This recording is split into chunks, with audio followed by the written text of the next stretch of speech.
Hello and welcome to Yarl DM. This is a playtest for Harbinger, which is a new absolute tabletop thing, a supplement for 5e, where you can play dark fantasy, science fiction, space stuff. So you, unfortunate people, you're all employees of Bioroid Lunthari, which is one of the large corps. It's tied to Sept Onaka, and they specialize in creating and propagating the idea that cybernetics are a good thing and trying to create synthetic life. That's what their goal is. Creating the future is their friendly phrase. And you currently are just pulling in to the Harbinger. There is a sort of settlement that's cropped up, a place that they call Harbor. It's been here for about a year, the Harbinger, I mean, and enough people are coming and going that people have decided that it's worth their while to set up here. And so you pull into Harbor, you get off the transport that you're on, and you're in this little shantytown that's kind of built up in this part of the Harbinger. It's kind of like a Wild West town, if you can imagine. It's a lot of weapons repair shops. There's some medical base, but also there's like a lot of bars, a lot of like hotels, brothels, things of that nature. It's a pretty devious sort of place. And you've been told to come here and meet with a lieutenant. This is Lieutenant Victor Steele is his name. He is part of the Bioroid Cybernetics program. And you're here to meet him. You'll meet him in the biggest bar here called The Binge.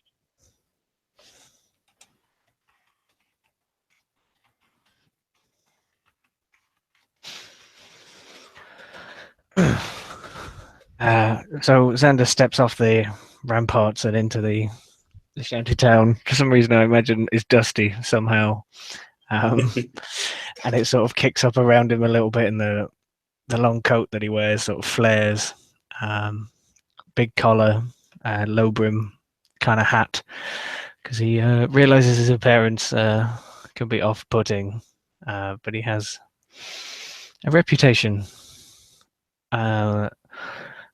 Is it obvious where the Binge is, or do I have to grab someone? Yeah, you'd be able to find it. It's like the whole kind of shantytown is built in what maybe once was a gun on this ship, and like in the enormous, I mean, simply enormous, hundreds, if not thousands of feet large sort of barrel of this once gun. They have set up at the inside part of it, a sort of shanty town. And so the buildings crawl up either side of the kind of curvature. And on the top right, there is this big, basically vertical building that runs from basically from the top of the curve down to the bottom of the curve. And this is the Binge. You've been here before, Solo.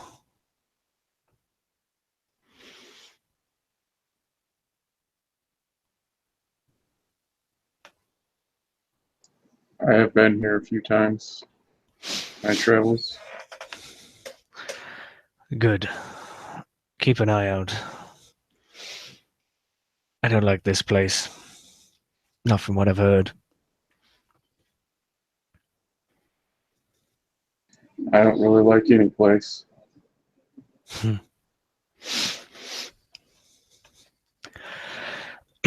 That'll do you well. Hey, buddy, I got a cream for that face. This guy shouts at you, Xander. This is like greasy hair slicked back, and he's like literally rubbing his hands together in like a pantomime of greed. Hey, buddy, you don't look so good.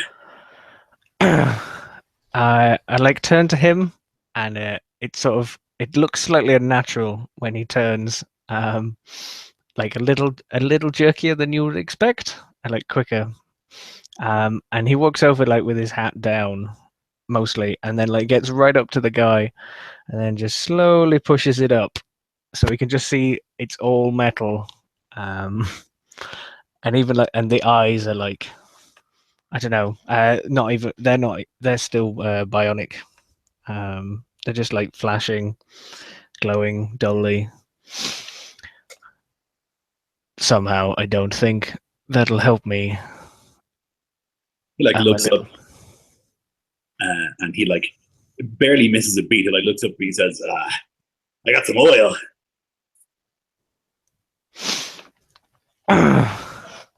I could come over there and do some work on your face, and you could use that ointment for yourself.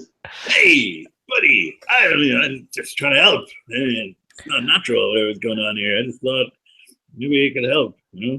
Good Samaritan. Oh, so you're not trying to sell him something, then? You're just offering it out of the kindness of your heart. Well, I mean, trying to make a buck, but so I'm in need. You look like you got money. I just, hey, it's not a big deal. Keep walking.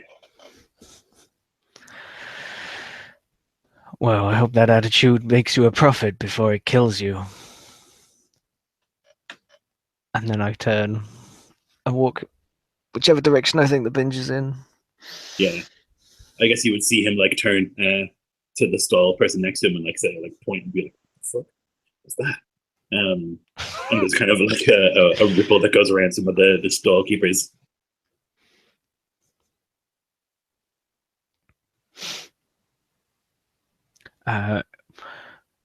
As far as a robotic face could smirk, he smirks, because that's one of his favorite parts of the job. Yeah, you can make your way through this like sort of maze of stalls and stuff. All these people like hawking wares. They're offering like smells awful, sort of gruel and stew and stuff like that. I guess not a lot of fresh produce up here. There's plenty of people just like quietly selling Nutri-Paste instead, if that's what you're into. Ladies and gentlemen of the evening beckoning you towards windows. Sort of holo display windows that kind of like flash. They're clearly like on the fritz or whatever. Clearly cannot be safe. And you can kind of walk past all that until you get to this sort of saloon door that leads into the binge itself. And the bar is kind of shrinking. It's vertical almost entirely. So it's lots of kind of half floors. It's quite tight, and there's a lot of noise in here. There's like this sort of pumping, like blasting in here. It's like thick smoke all over the place, and you can see like different colors of smoke. Clearly, people are smoking some sort of like Astra inhalers and things like that. And yeah, glowing tattoos, all sorts of shady fucks.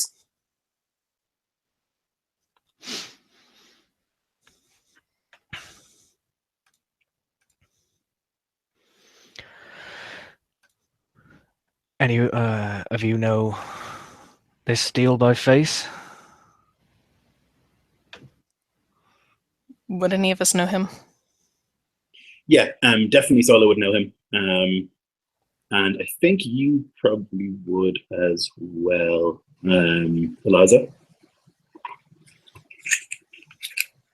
In fact, the two of you that have cybernetics definitely know him.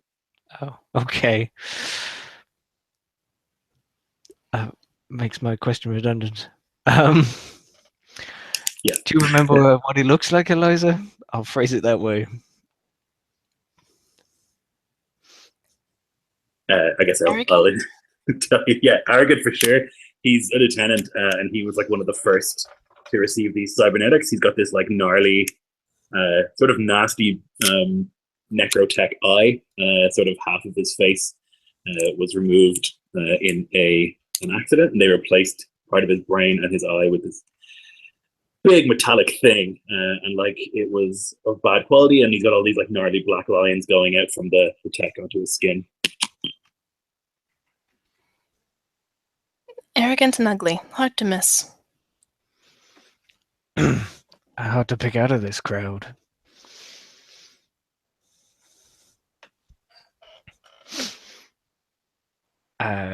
If I look up, is he on one of the floors or enjoying himself, or is he on our floor? Yeah, could we roll perception to see if we can spot him? Please do.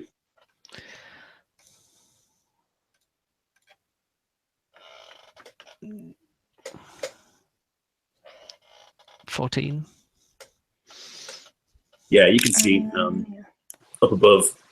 So 2 floors up. He's sitting at a table, and he's arm wrestling this like thug.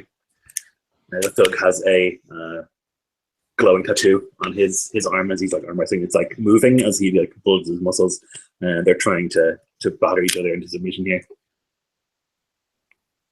As the other two are talking and looking for a contact, I'm going to just slip back a step or two from the group, and I'm going to look around, not for the contact, but just get a lay of the land, see if anybody's paying particular attention to us, that kind of thing. Sure.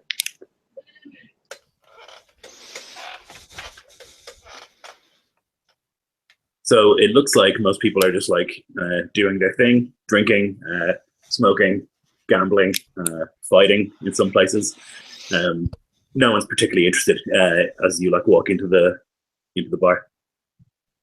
Okay.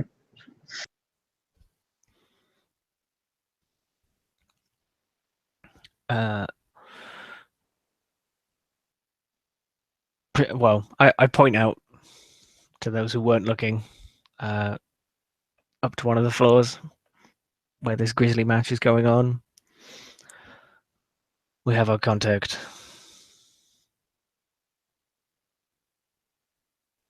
And then I'll start moving that direction.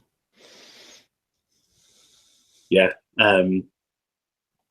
One of these burly gentlemen in like a ripped up tank top like walks out in front of you.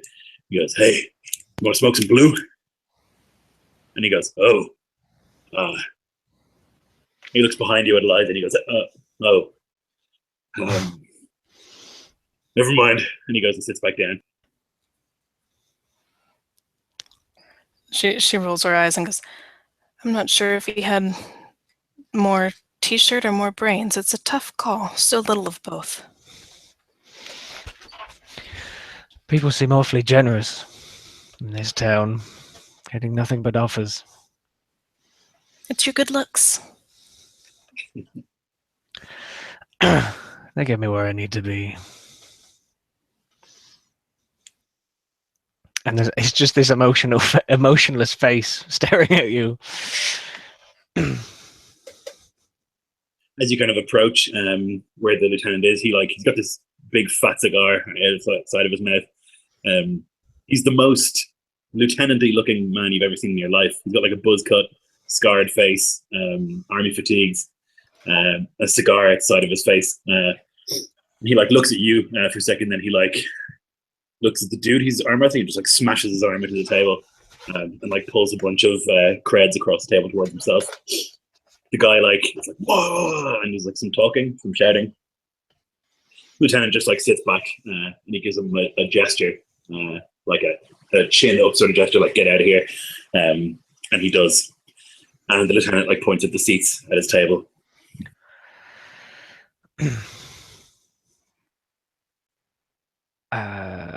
I'll sit. And you said he had like big, horrible, like black necrotizing patches.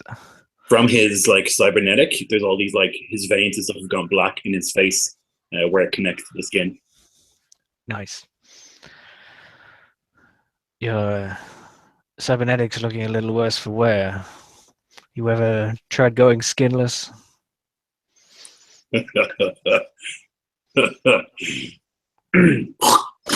Like spits this gob onto the floor next to him. "No, I'm all man. Take a seat." He thinks better about correcting him.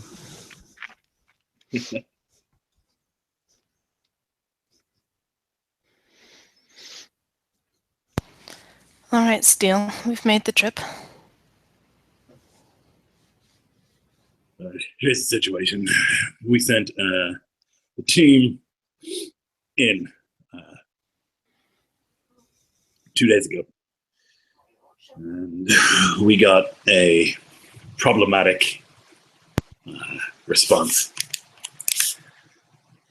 He takes a little whisper link, and he presses a button, and it goes, "To anyone listening out there, this is Sergeant detecting unusually high levels of fade and repeat hostiles engagement required." And he presses the button. Those operatives had some new expensive cybernetics, and I'm going to require you to go and get them, as well as find out whatever the hell caused that to happen. I'm not expecting you to go alone. I'm going to give you Sergeant Ulysses and his squad to go with you, find out what the hell happened, get those cybernetics, and kill whatever that was.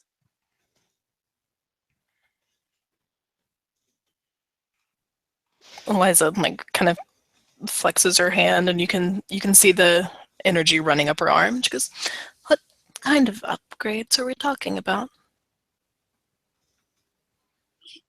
He grins and he says, "You and I both know that's classified." Won't be classified when we find it. Tell us. Yeah, it's better to have all of the information up front rather than trying to stumble around in the dark.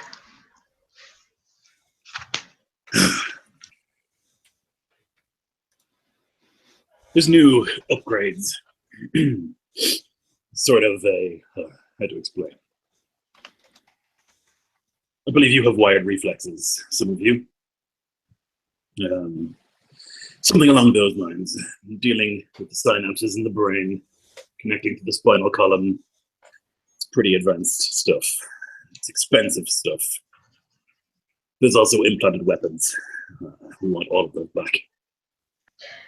Is that anything that Trilby would have come across in her research? No, so your research tends to be with astro wielders more than the cybernetic side of Bioroid. But I guess you would have seen attempts to use wired reflexes and cybernetics to enhance astrocasting. All right. Mostly unsuccessfully.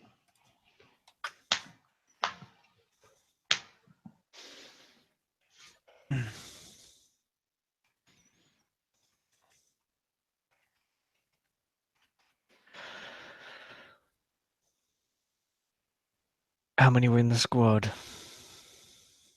10. And you want all 10 of their spines back? Yes, obviously. By the sounds of whatever killed them, those spines ain't going to be in one piece no more. Well, bring me the pieces then. Or as much as we can track down, at least. Absolutely. We cannot risk anything of these people being picked up by another sept. It's unacceptable.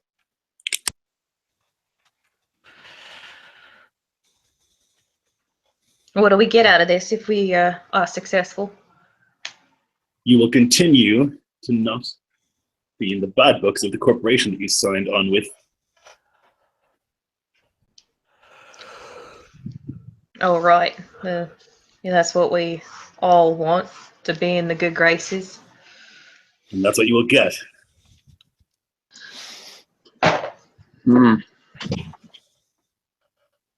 Fuck, Solo, you're still alive?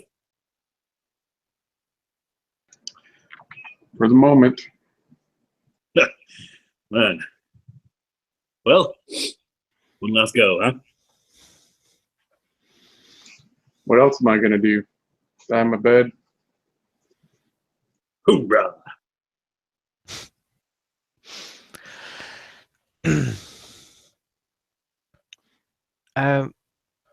In your mind, how long has this sort of Vitruvius program thing been running?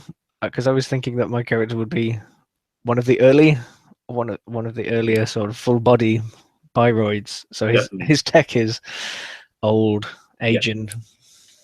For sure. Yours is much more mechanical than some of the newer stuff that you had seen.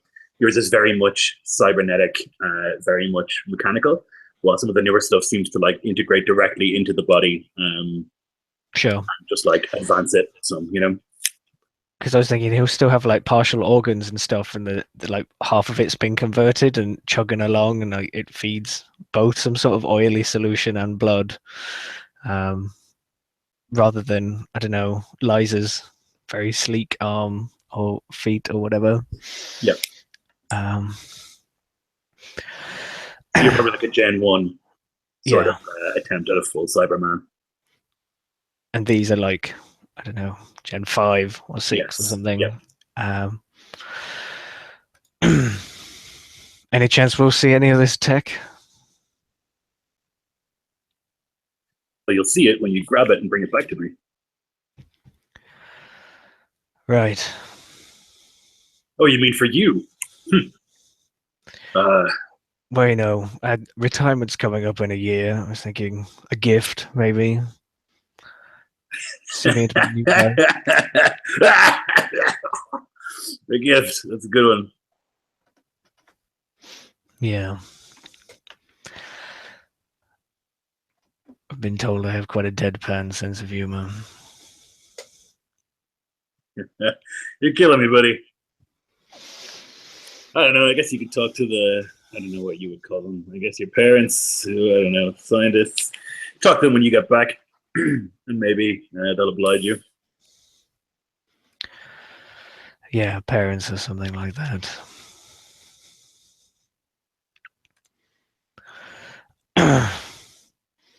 So we rendezvous with Ulysses, and then we head out. Does he have the information we need?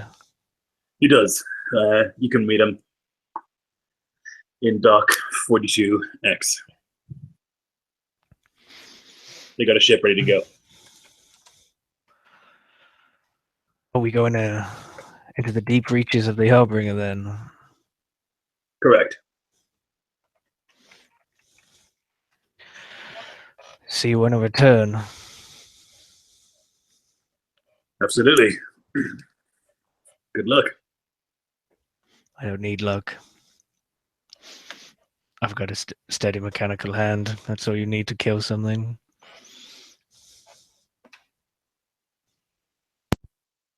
He just gives you this like toothy grin with the cigar in the corner of his mouth.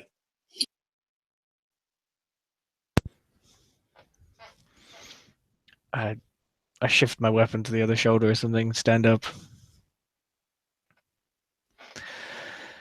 You guys got any more questions?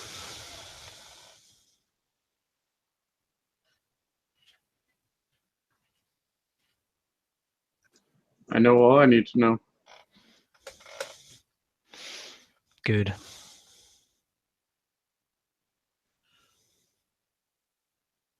Yeah, he gives you like a nod, which is like, get the fuck out of here. And he like clicks his fingers, and a waitress comes by with another bottle. You can make your way out of the binge through the shantytown into the dock area, moving through all the way to the very end, where you are greeted by like a security door and two bioroid security people. They quickly check your identity cards and stuff like that, and they let you through into this private little dock. There's a pretty sleek ship here, and it's really more of a transport than anything fancy, but it's of good quality, shiny, which is a rarity.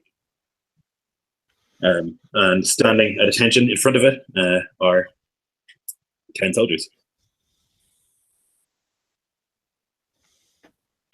All right, which one of you is Ulysses?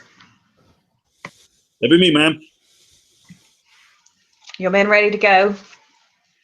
Hoorah! Yeah, hoorah. Are you all ready to go? Hoorah. No reason to stay here. All right, the sooner we get this over with, the sooner we can be done. So Maybe we'll be lucky and it's be a bit of a piss. Yeah. Soldiers like turn and start moving onto the ship. They like there's like this big sort of long sort of corridor with seats on either side, and they like get down and strap in. You can see them like checking weapons and stuff like that. there's a lot of soldiery, boisterous sort of talking going on. Do I have any rank, like within the corporation? Would I have rank over these guys, or? Sure, yeah, you'd be like a special operative. Okay. So kind of outside of the normal ranks, but you'd be equipped, like you'd be an officer, you know. Got you. Yeah, okay. How exactly does a scientist fit into the rank and file and this kind of thing? You would also be above the soldiers for sure. All of you would be. They've been told to do as you tell them, you know. Hoorah. Am I familiar with any of these men, or is this the first time that I'll be going on a mission with them? Yeah, I think you would have probably met Ulysses before when he was just a grunt. You might have led him and some of his compatriots at the time in a mission. Okay, so when we board and they begin their preparations, I'll approach him and give him a nod as I glance Sir. over his men. He gives a crisp salute. After a moment, I'll return it and incline my head slightly to the men and say, "So what do you think? Are they good to go?" Sir, these are the most hungry, motherfucking bloodthirsty men I've ever met in my life, sir. Well, I expect to see that if it comes to it, and I'll give him a nod. Yeah, he grins, says, hopefully it does, sir. Agreed. How long is the trip along the Harbinger? Not too long. So you kind of take off, and you'll be going for about an hour along the outside of this thing, like moving along the side where there are like these massive gun emplacements. You kind of like fly over one of them, which takes a couple of minutes. This thing is enormous, and you're moving along the side until you eventually come to like a small docking area again. This one is obviously abandoned. There's nobody here. There is a ship here, similar to this one, but no signs of any life or anything like that. During that hour, I'd be near like a window overlooking the Harbinger, and he will either have put down on the sill, or if there's no like sill, he'll have his hand open and there's a small like, I don't know, holodisc of some kind, and it's playing very old music, which sounds like jazz. Perfect. And he's just looking melancholy over the ginormous Harbinger. Naturally, would have been a little bit away from all the rank and file, trying not to, not wanting to bother with learning anyone's names or anything like that.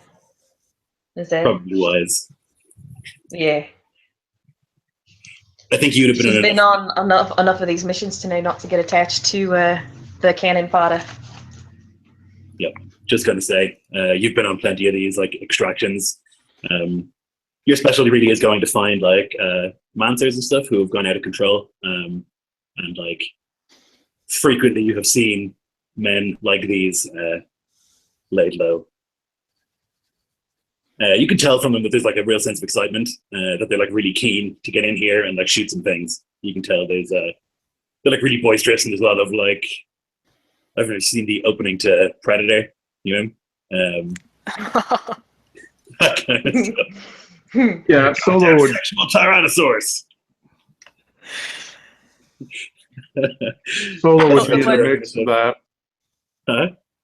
I'm sorry, I was going to say Solo would be in the mix with that. I would be hanging out with the men, and I would, though I know it's likely that all or most of them will die, I will learn their names, spend a little time talking to them as I check over my weapons and my extra clips. Yeah. Eliza would lean over to Trilby and kind of watch all the boys playing around. Go, you think they have any idea of the death rate on a trip like this? Oh, I'm sure they do. But that's what soldiers and men like this do. Pretend they're invincible, and maybe it'll happen, despite all the evidence to the contrary.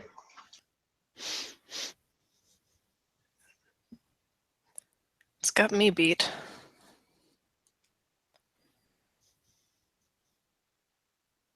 So the landing is relatively smooth.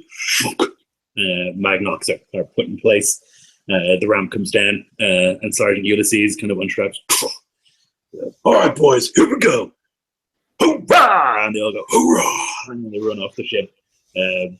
But they are professional when they get off. You can see like them covering the room from all different angles and stuff, and setting up like overlapping fields of fire and stuff. They do seem to be exceptional soldiers. Yeah, I'll be standing at the exit, and as they run by, I'll give them a heavy shoulder slap and send them on their way, and then follow them out. Yeah.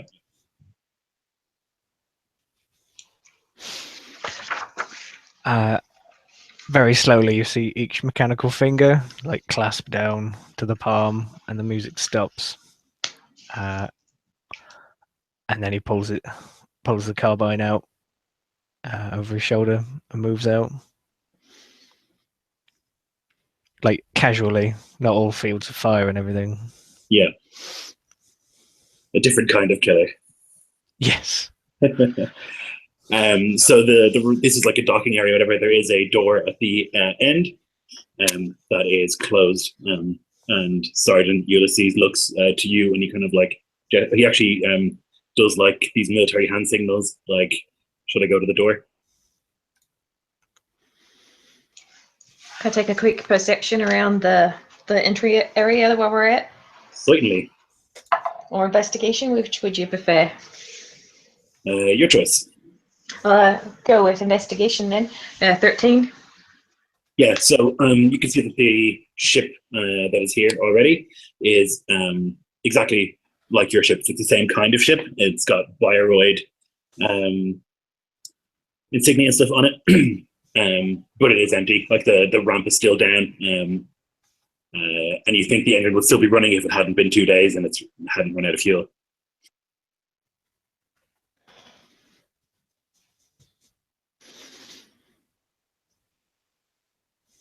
Just as a precaution, I will signal for 2 of the men to go check out that ship just to make sure.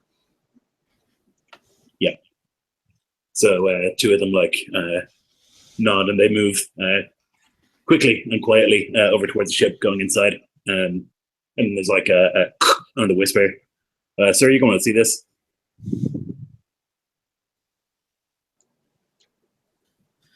After that, I glance over to Marlowe, then pull the carbine off my carbine off my shoulder, and cradle at my arms as I begin moving over to the ship. I follow him. And Trilby will kind of sigh, like thinking, oh, he's already started, and pull out the chain blade and just kind of stand there with it loose.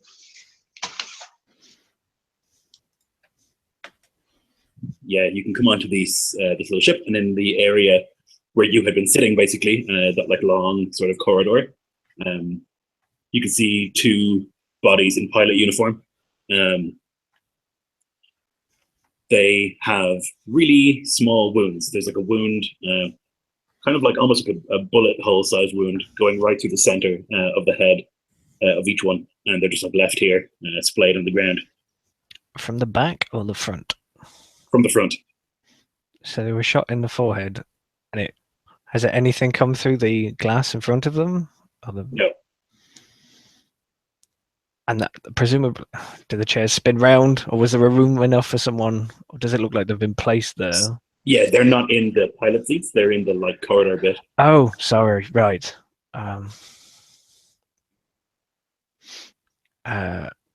Ulysses. So it's the size of a bullet hole, but it's not actually one.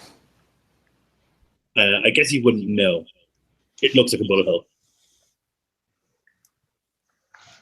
I guess Trilby could go up and investigate, since she's a scientist and works on people. She might be able to ascertain the nature of the wound. Absolutely. Is there also exit wounds? That's a good question. Let's see what Trilby finds out. That will be 12 plus 8 for modified 20. There are no exit wounds. Like turn the bodies over, you see that it's like gone in, but not out the other side.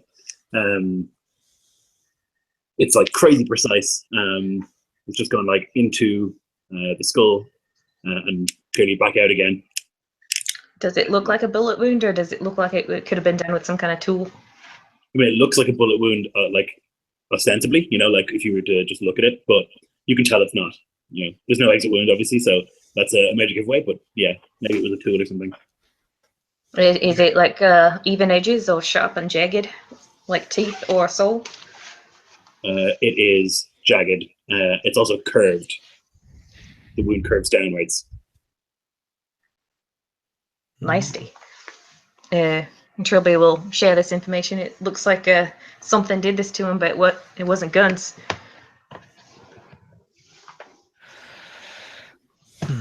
I'll get on the whisper net and say, look alive, gentlemen. We definitely have hostiles in the area. We got 2 down. Something took them out. No other signs of defensive wounds. Let's keep sharp. Yes, sir. Cover the doors, boys. I don't suppose these gentlemen from Lieutenant, the dude that we're supposed to be looking for. So Victor Steele was like the dude in Yes. the Harbinger. These Not guys yet. don't The other have. guy. These guys don't have any cybernetics on them. They're pilots. Okay.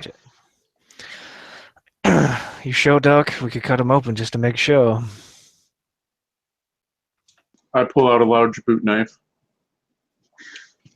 as if to say, you want to mimic in what Marlo said. No visible cybernetics. Nah, I don't think that will be necessary, gentlemen. Cheers, though. You might see a frown as he sheathes the knife. I mean, well, if you wanted to do it for your own fancy, far be it for me to stop you. What kind of person would cut up a dead body without the need? Well, Liza just gives you a pointed look. as long as we're not letting any tech go to waste.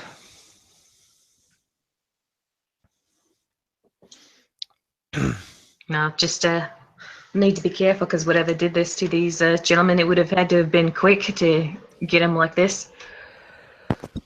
Yeah, I say it's time to crack the egg open and see what's inside. And I'll move to exit the ship and head towards the doors. Is there like any trails of blood or anything? Does it look like they were placed back down here, or were they still like strapped in? Or It looks like they were placed. Like their bodies aren't like at weird angles or anything. It looks like they've been laying here. right, so perhaps they tried to recover their fallen comrades and put them back to the ship. But there's no like on the inside of the ship. There's like no blood, no like sign of a fight. It's like very clean in here still. Right.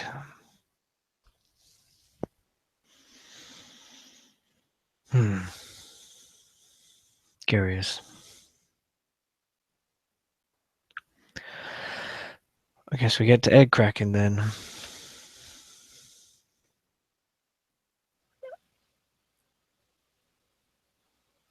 Yeah. So I guess. Well, they would wait for your order, but once you do, they would open the door.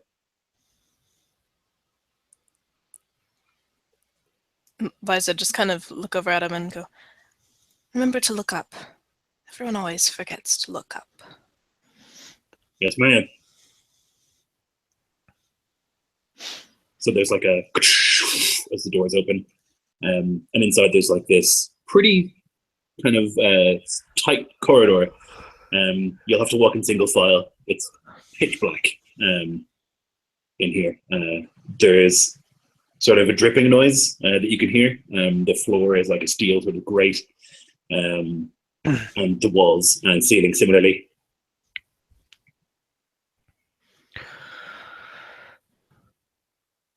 You couldn't wire us up something, could you, Trilby?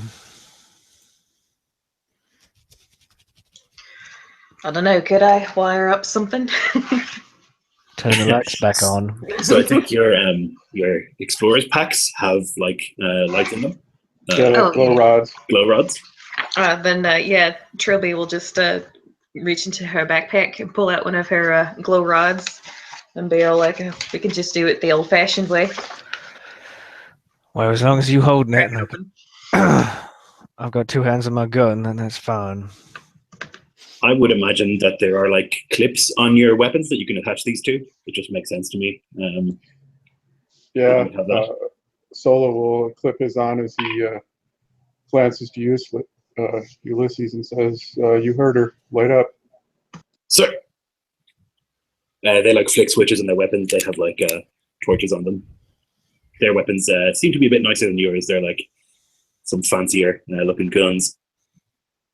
So it might be something to keep in mind for whenever they eventually go down. How You loud say did it you out say loud. that? No. The soldiers look horrified. A little psychopathic doctor here. Yeah. So I assume you're letting soldiers go first. Oh yes. Mhm. And I'm imagining it's like a bunch of soldiers, then you in the middle, and then more soldiers. Absolutely. Never be at the front, never be at the back. Have you seen this movie before? Should we leave 1 or 2 to guard the entrance in the ships, do you think? Or bring them all with us? It seems reasonable. It might be nice to have one of them live. Well, there's a pilot, presumably. Is there Yeah. a separate pilot? If There are 2 pilots on the ship. Well, we Did they saw see what happened to the last others? pilots. Yeah. Yeah. So yeah, I'll tell Ulysses to pick one of the men to stay behind and guard the pilots in the ship. Tell them to seal it up so nothing can get in. Yeah, we don't want our ride to be compromised. We want to be able to get out of here. He looks and he says, 50 on the ship. And he gives him this look of like, sir, I want to go kill stuff. Like, what? But he doesn't say anything and he gets on the ship.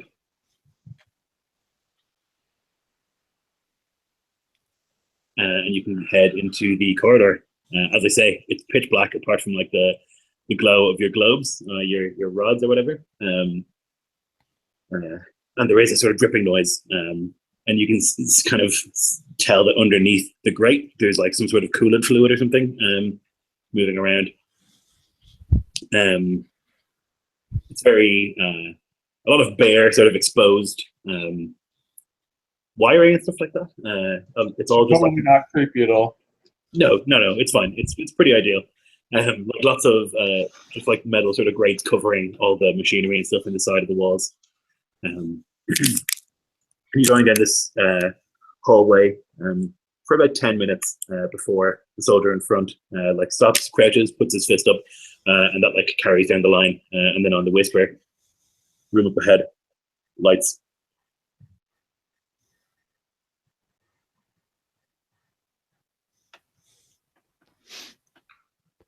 What did he say? There's a room up ahead, and there's lights on in the room. Mm. At this point, there's probably no way for us to get by the line because it's No. yeah. Lead on, gentlemen. Sir. Secure the room. So you can hear like the sort of as they run into the room and like begin securing. And as you enter it, you can see it's like a circular room. There are like fluorescent, bright sort of blue lights overhead. The whole room has a sort of bluish glow. And at the center of the room, there's like a desk. It looks like it was a sort of computers, sort of control desk, but laying across it is a body of a soldier.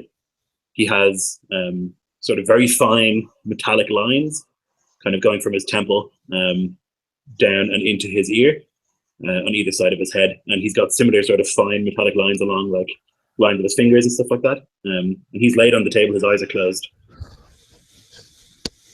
He has a similar wound, although his is in his neck.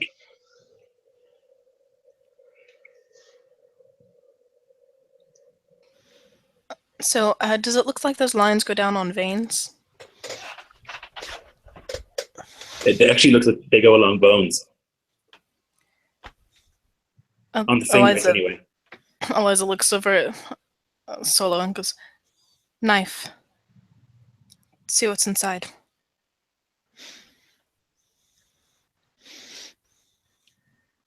An expressionless face, passes you a knife. Or offers you one. Yeah, she's gonna just kind of take the knife and cut into where some of those black lines are, and see if it's, I don't know, like something inside his bones or blood or. So where, on the hand? Or on the temple? I'll start with the hand. Just kind of cut through a little bit of the skin and see what's in there. Yeah, okay. So you can see, as you do, that like beneath the skin, there's like this really delicate, like almost invisible to your eyes, wiring, and then like some lacing on the bones of his fist. It seems to continue all the way through the hand. Like if you begin to cut open, you can see like the tendon and stuff are like reinforced with similar wiring. Just shockingly fine work. Like it's minuscule. And I think you'd probably like look at Xander and think like, man, they've come a long way. She'd probably say it too. Yeah, and as you say it, there is a and Trilby, a spine of some sort is shoved into you from behind. I'm afraid this is going to be gross. Little bugger. Oh no.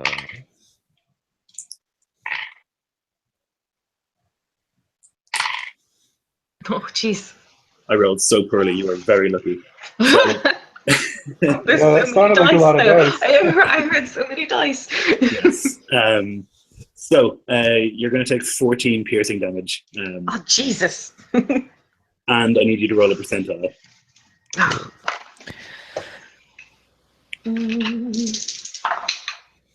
Oh, Was Trilby standing back? I hope that low is good. 16. It is. It is good. Yeah, this is the kind of situation where I should have this table open before I start running the game. But I don't. Okay, so you rolled a 16. Indeed. Okay, so it goes through like your back where your left shoulder is and like smashes through the bones there and comes out the other side. And as it like pulls out, you can feel like a snap as your arm is broken. Crack. Agony. And as like chaos erupts all around, everyone's looking around, you just see like this hint of like a tentacles sort of tail vanishing up into the rafters above. Vanishing where?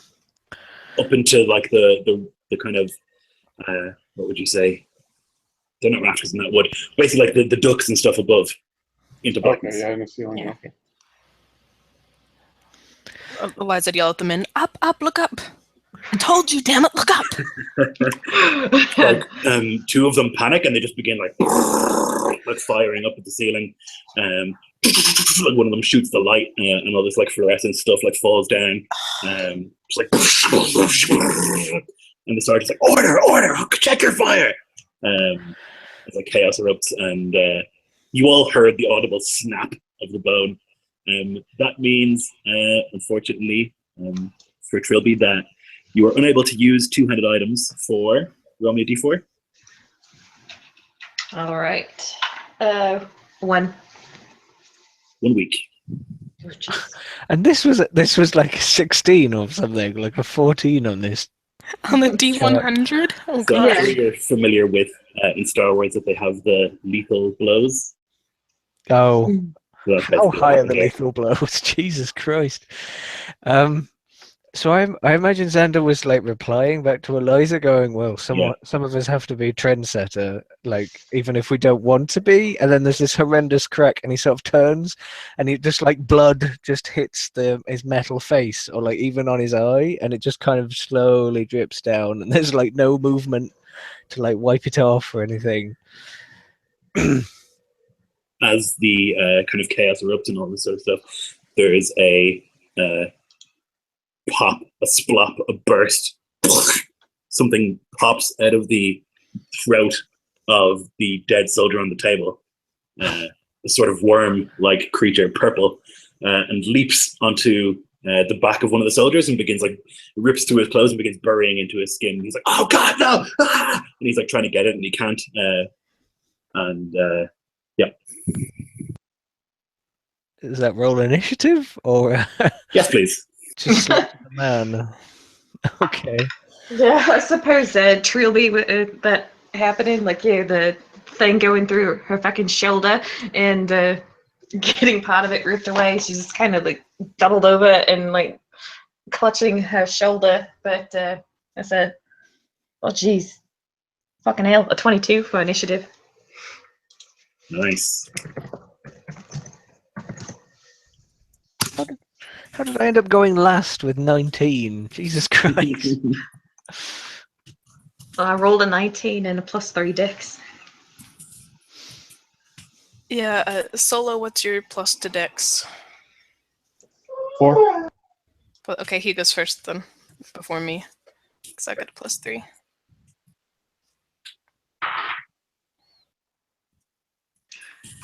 Which shoulder did it go Left. through? The left. Mhm. Okay, good. I'm not left-handed. Okay. Can you imagine if you were? Roll everything with disadvantage for your offhand. Yeah, Jesus Christ.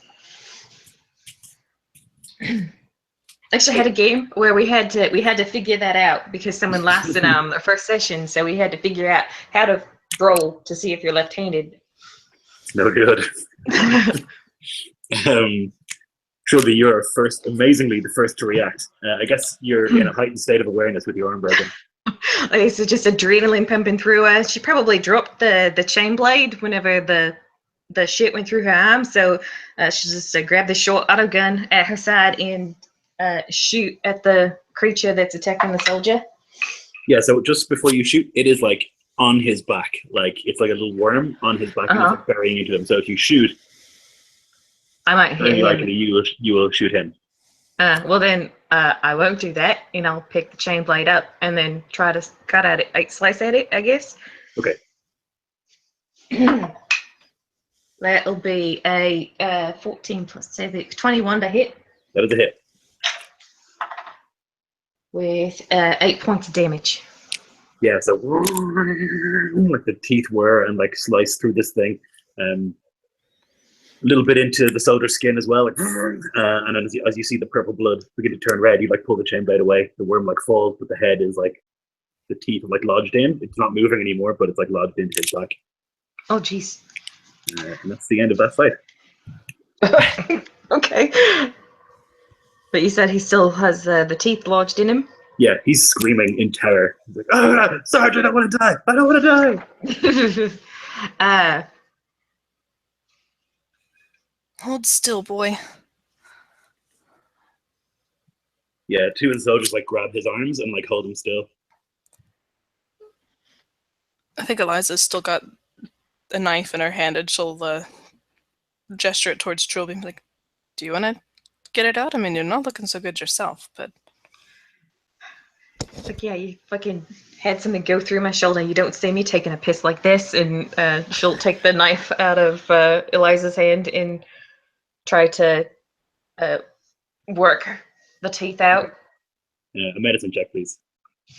Oh, Now, did you say there was that's more not than one good. body? That's not good.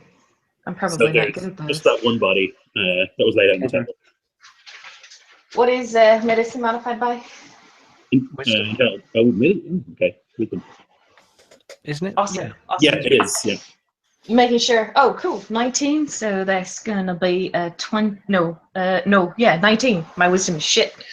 Yeah. So you like begin cutting at the worm, and as you like begin to pull, you see like these long teeth are like pulled out, and you have to like keep pulling. There's like some sort of like long, like needle-like tongue that's gone in. And you have to pull it like all the way out. It's like a foot that you like pull out of this soldier before finally it like falls limp.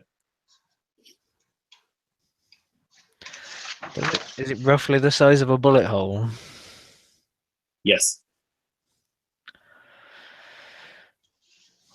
I figure those pilots may still have a worm in them. You might want to whisper back to your boy, Ulysses.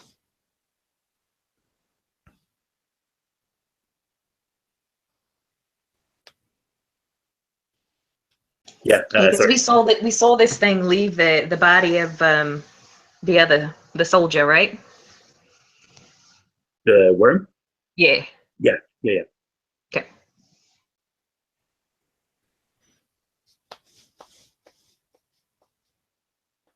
So Ulysses gets on the thing and he's like, proceed with extreme caution. You need to eliminate those pilots' bodies.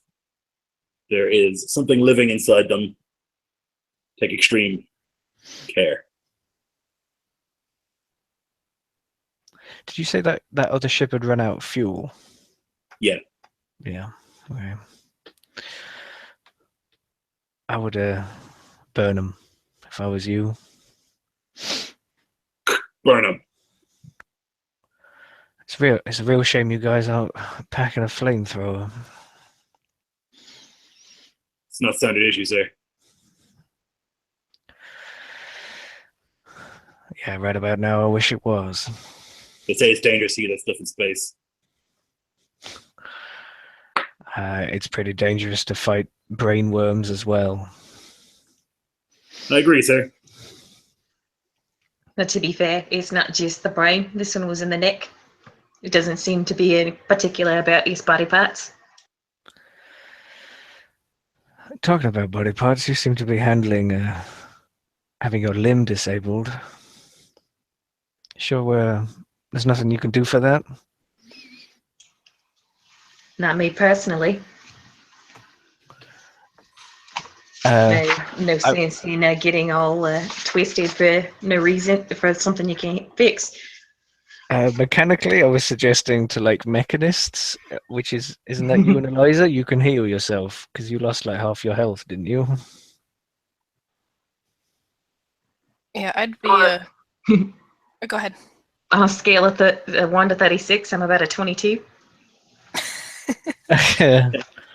Yeah, I mean, you could heal damage, but you're not able to like fix the arm. You know? Yeah, but I imagine someone should tend to it, so it's not just like bleeding Yes. freely.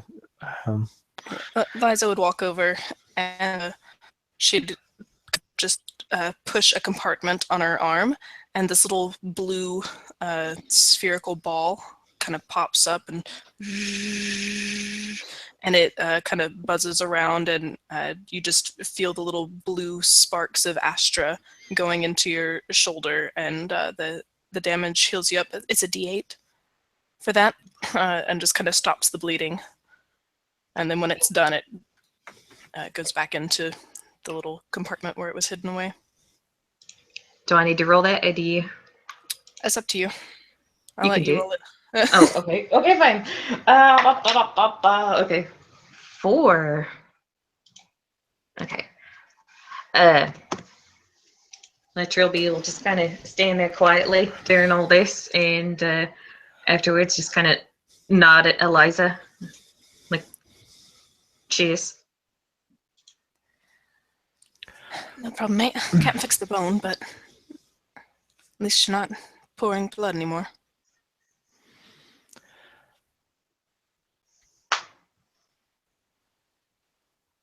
You can almost hear Xander's fingers as they sort of beckon for his knife back. Like the servos are like. Yeah. No worries, and she'll hand him the knife. Cheers. Are we sure there's only one worm per corpse? Or do you want me to cut this one open further? Is there a way that could we investigate that? Yeah, was there only one hole on the body? There was only one hole in the body. Yeah. It would need to be a medicine check if you want to like look into the body. Just to be clear, this worm came out of the guy on the table, right? Mm-hmm. Yes, it did. Yeah. Burst out of his throat. Just because one worm went in doesn't mean more ain't coming out. We could have laid eggs in there or something. Yeah. I just like, if he's not already, just like pull open or cut like the combat gear away from him, so like his torso is exposed. Can we see like any distended, well, make medicine checks for any distended lumps or any movement under the skin or anything particularly Definitely. creepy? Make me a medicine check, please. I am terrible at these, but I thought I'd give it a go. 15. Yeah, you can tell that there's like an abnormal like swelling of like the sternum sort of area. Now, I may be forgetting what it's like to wear skin, but that don't look too normal to me.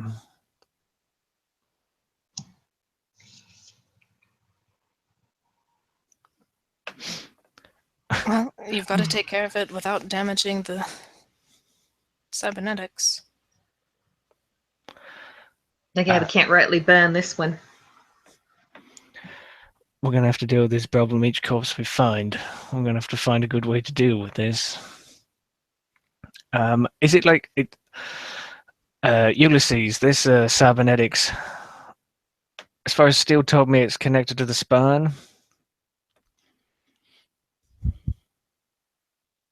Sorry, I cut out there for a second. I didn't hear what you said.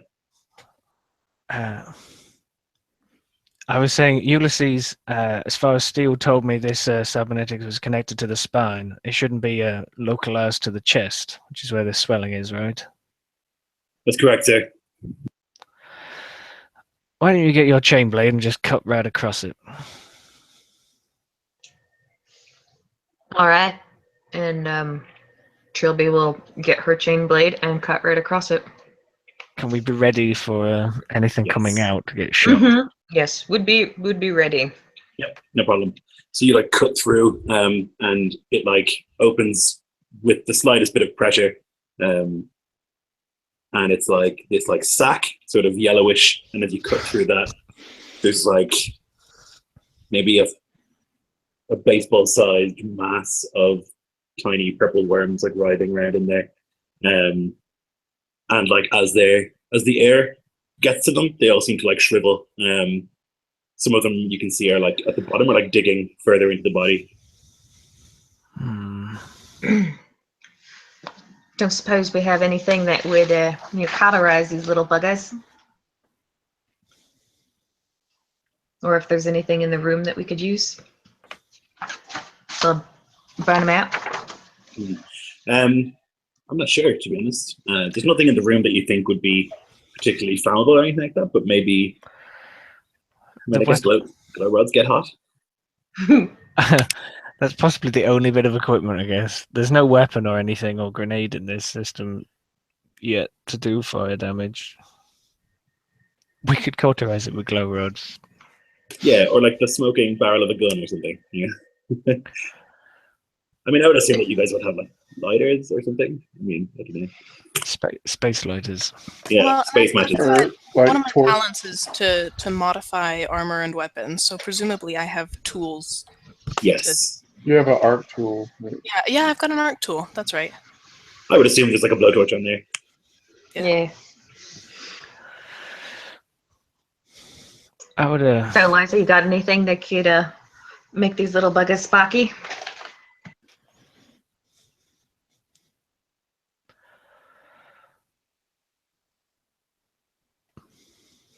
No, let's light them up. Just to try and avoid the spine as much as you can. Make the rest of it toasty. Yeah, no. Eliza would just kind of nod her head and put the arc tool on a low setting, and there'd be this lovely smell of burning worm. I wouldn't say it's lovely, but there's definitely a smell. Yeah, as you kind of begin to burn, like they shrivel. There's no sort of squealing or anything like that. There's just dying worms that just like begin to melt under the touch of the blowtorch. Now that's 1 down of 10. We need to get them all back to the ship. But our quick friend over here, and he kind of like looks upwards, isn't going to let us unless we move in force. So we leave them and we collect them on the way back, or we're going to go back to the ship each time? Oh, we could. Sorry, Dennis. I was gonna say we could just pile them up here by the hallway and get them on the way out. So do we need the entire body, or do we just need the spine? So as much of the cybernetics as you can get, I guess, but the spine's the important part. He also says there was concealed weapons or something, and we don't necessarily know where they are in the body, Right. or implanted weapons.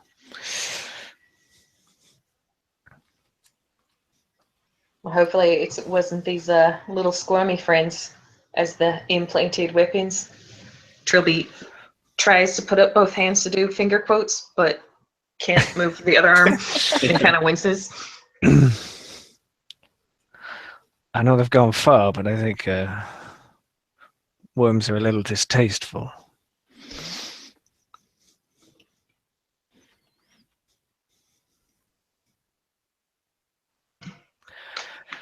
No telling what they might be getting up to.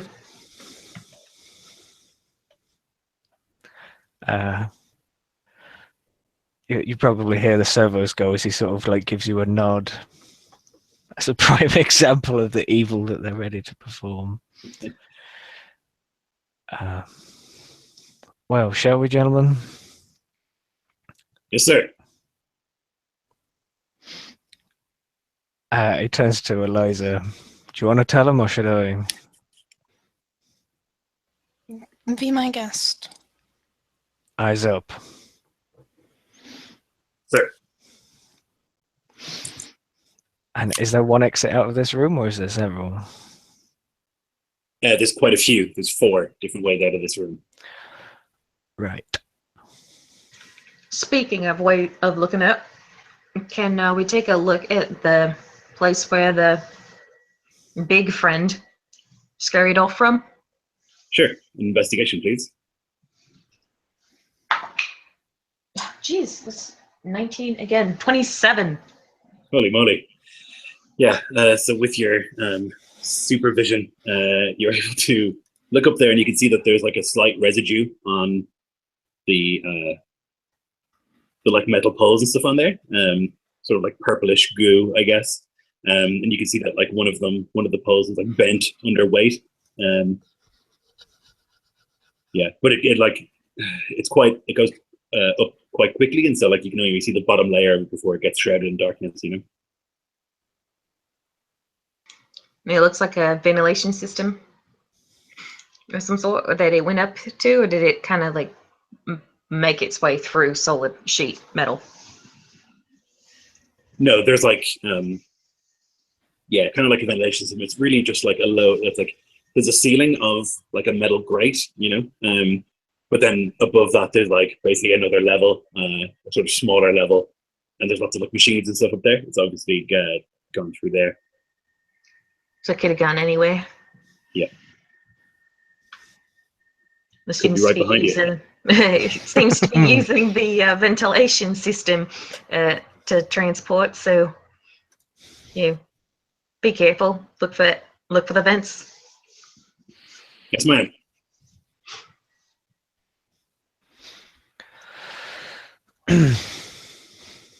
Which way, sir? There isn't any chance you could use one of you smart folk could hack into some sort of map or navigation, gives a layout. Are there any like available panels, or is it literally just let's start with door number 1? There was underneath the soldier's body, there was obviously some sort of setup, but it's been like smashed flat, and then the soldier's been placed on there.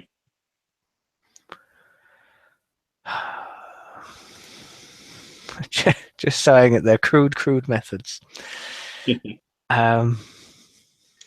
There's not sort of like any other auxiliary panels or anything like that in this room, at least. Yeah, although it looks like with the blue kind of lighting that it's like auxiliary lighting. Nothing is lit up. Right. Xander's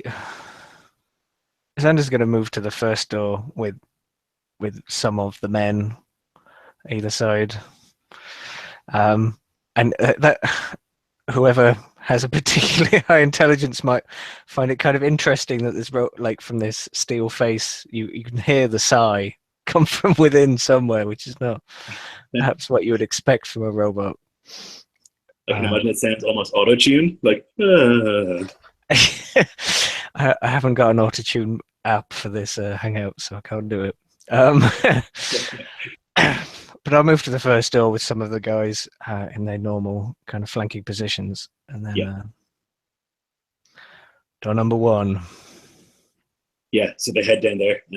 Again, tight corridor, back into the formation, and Are any of the soldiers doing the backwards military walk, or are they all facing forwards?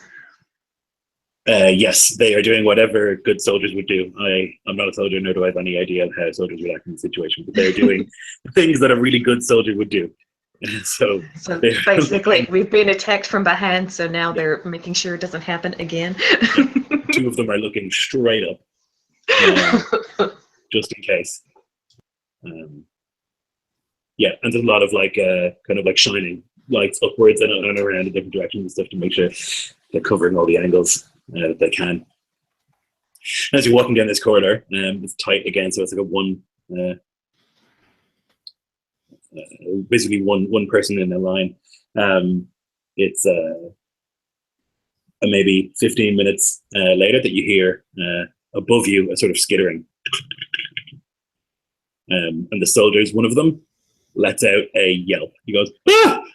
And the rest of them, like after they realize nothing is attacking, they just begin laughing like crazy and like pointing at him and like slapping on the back like, "Ah!" I believe the situation calls for a stay frosty, gentlemen. Ulysses is like looking at them and he's like smiling. But then he's like, "All right, boys, back to," and then like splat, a spike, some sort of spike talon comes up from above and goes like right through the top of the head of the soldier who had yelped and just pulls him up into the shaft. And you can just hear like thunk, thunk, and just like that is almost immediately silenced, and you can hear like vanish into the distance.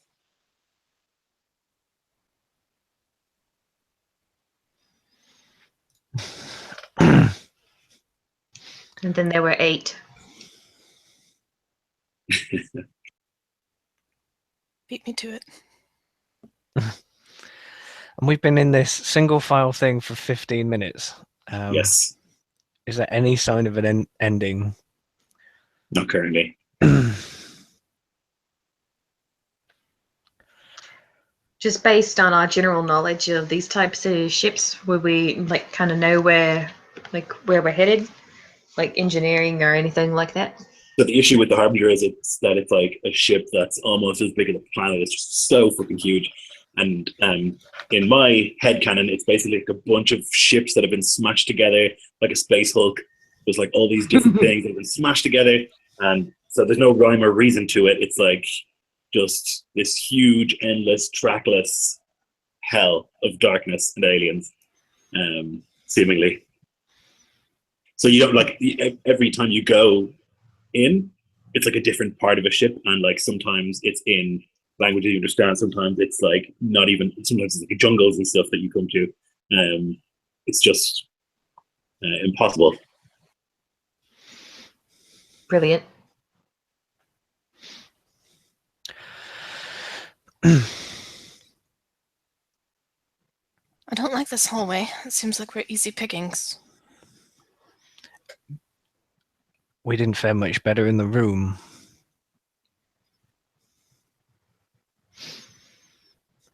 Yeah, Trilby now is going to be ducking a bit.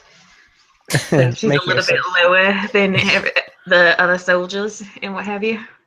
Unless we're gonna head back with just the one, I suggest we step it up and be quick about this. If we go quick, we're hard to target, perhaps. I don't think there's a much easier target than people standing around talking about business that ain't being done.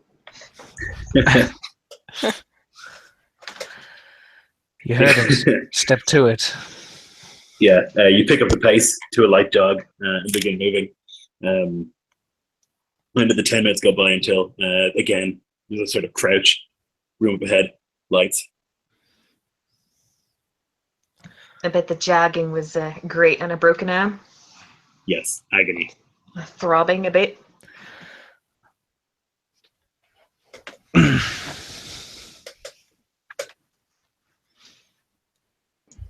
Do we reach somewhere? Sorry. Yeah, no, basically they're waiting for the Okay. go ahead, which I assume you give. There's a room up ahead. Yeah, time to secure it and keep an eye out. This one is much bigger. It is sort of rectangular, maybe 60 or so feet wide, and 30 long. And there are like all these like vats and stuff that have been smashed. And there's like all this weird liquid like sort of coalesced onto the ground around them. Computer screens, hollow screens that have been like smashed to pieces. And in the center of the room, there is a sort of like the thing that dangles from the back of your throat. Uvula. What about uvula? But about, it's like maybe a 10-foot circle, and it's like hanging from the ceiling. It's purple, fleshy, like lots of veins and things like that. Behind that, there's like a glass door, and you can see that it's written in English. Decontamination chamber. And yeah, that's what you see. Is it the purple fleshy mass bit? Does it look like the same type of purple that the worms were? Is it moving? It's not moving, but it does look the same kind of color. That's a particularly big and nasty looking one. Should we shoot it? It's the next version up. Shooting is only going to open it. We need to make sure we can burn all of it. Is there any like sparking damage, like electricity or anything that we could cause? Like if we could put a cable up to it, we could probably fry it. No, so everything's been smashed. There's no power again here. Just like Right. these blue fluorescent lights, but there's nothing like activated. But nonetheless, the things have been smashed. So it doesn't look like it would made much difference either way. Does it look like soldiers have done it? Like they've been through recently? Are there shell casings around? There are shell casings, yes, quite a large amount, kind of scattered throughout the room. And is there any more signs of the slime and any other bits like the creature might have done some of the damage as well? There is like a puddle beneath this like sack that's hanging from the ceiling of goo. Other than that, no. Is there blood or like footprints? I mean, we see shell casings. There's no blood. Is the sack by any happenstance roughly man-shaped or sized? It's like a 10-foot circle. God, Right. it's huge. If it is filled with one of those buggers, I don't really feel like open it. This kind of seems a bit dodgy. Well, I think it's either open it now and kill it, or wait for it to open on its own and stalk us like its big brother. Oh, you're a cheery one, aren't you?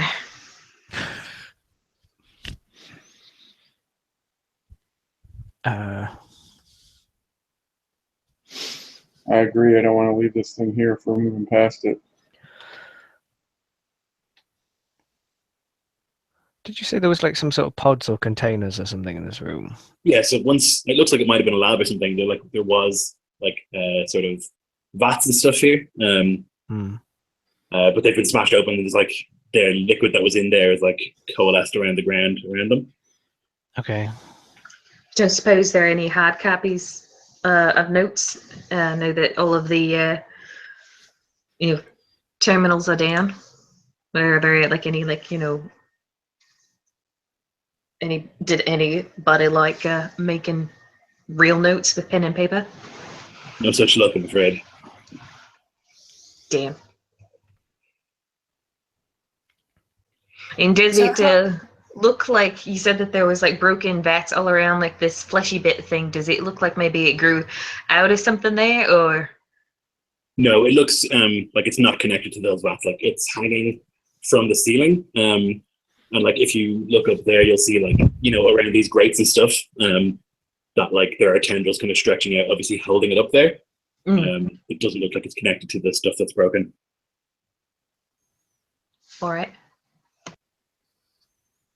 Eliza looks at Solo and Xander and kind of goes, I'm not sure about one of you, but if neither of you has the balls to go up and cut it, then I will. She holds out her hand for a knife.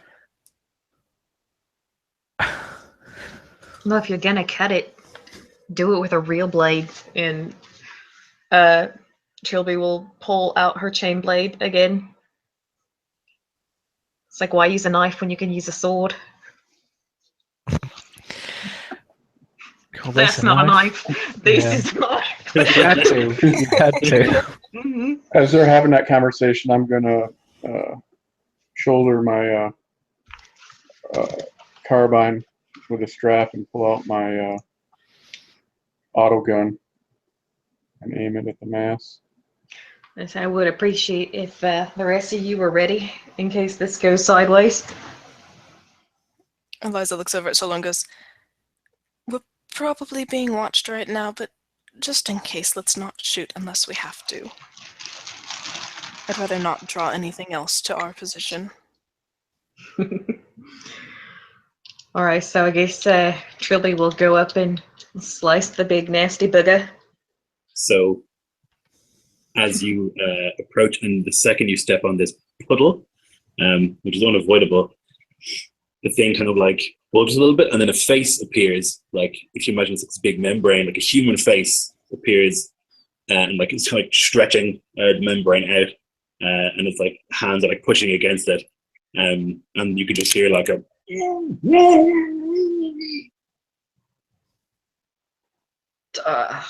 What? Well, that's unsettling.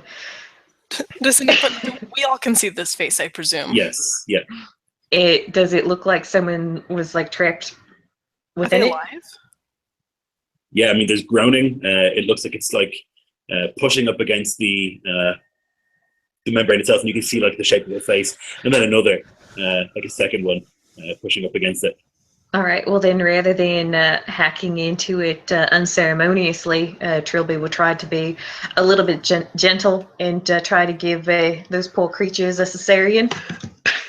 Yeah, Liza would come up and help as well, and just try and do a long vertical cut. If any of the soldiers are moving, because I don't know which I could order around the girls, but if they start to move, I will turn to them completely deadpan. These people are in a fucking pod. They're no longer human. Like many of them look like ashen-faced and pale, but like they kind of nod grimly, like they understand. And then I turn back and shoulder the rifle. If Eliza hears you say that, she'd look over her shoulder and go, I don't think you count either. At least I know I'm not full of worms. Full of worms, and I know they have our cybernetics, probably. Oh, I agree. I think they're just spare parts.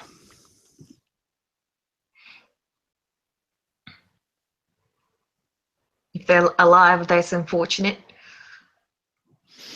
But let's see if we can get them out of there. Nothing. It just keeps cutting. So you're cutting like along the thing as opposed to at the top, right? Yeah, like. I'm not sure we could reach the top, honestly. No. Yeah.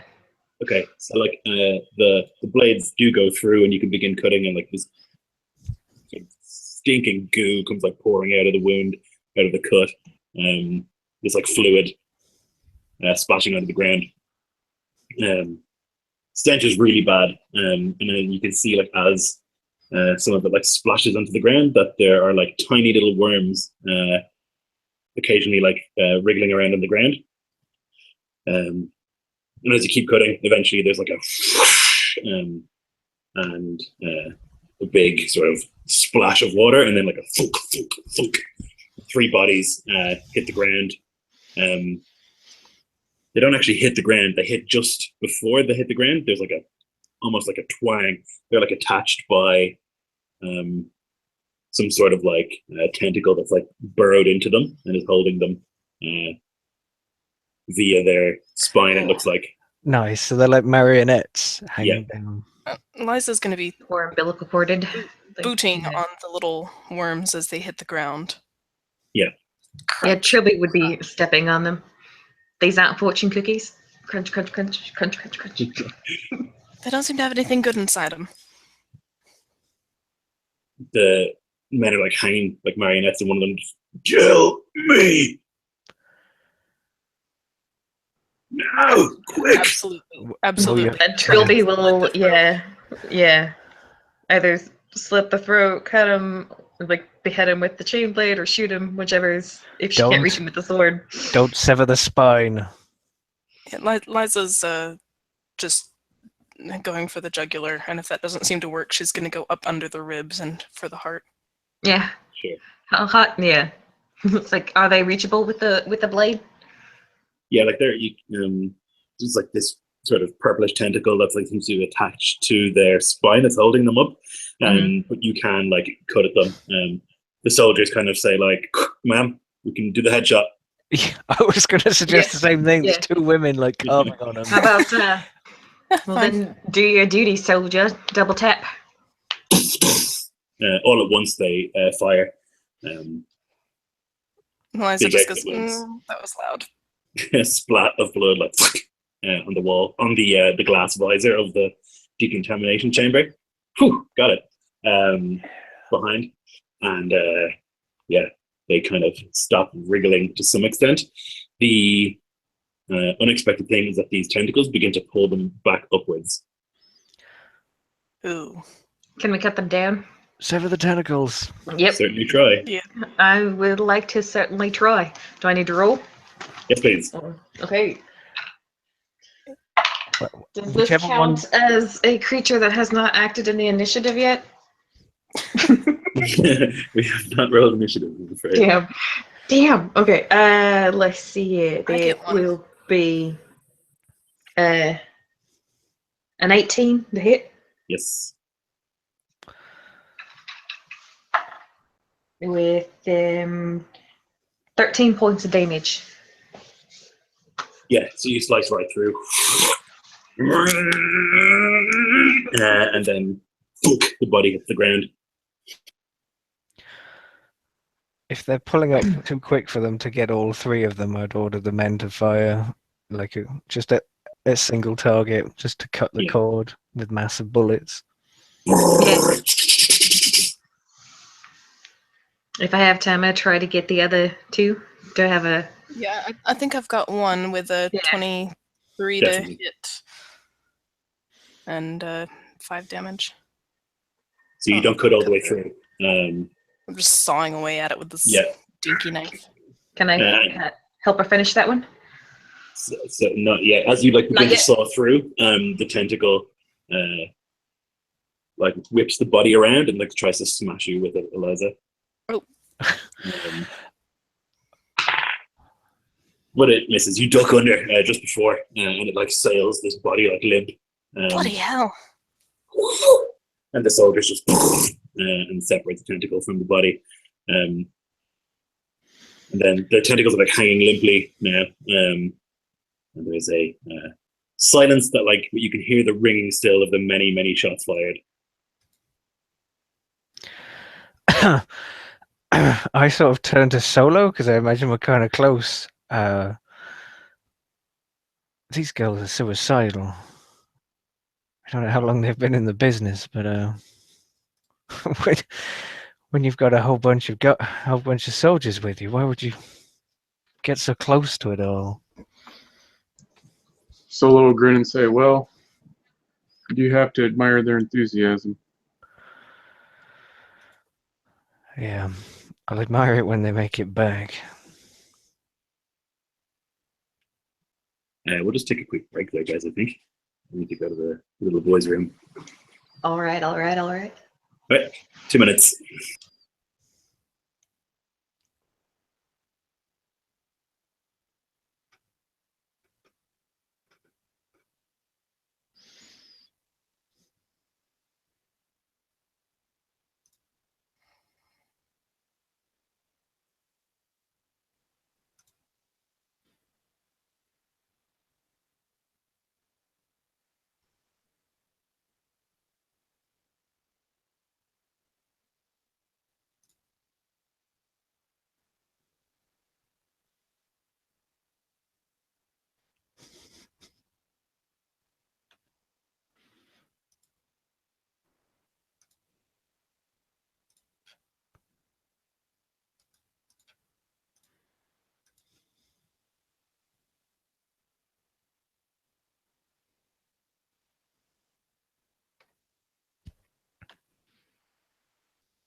I'm back.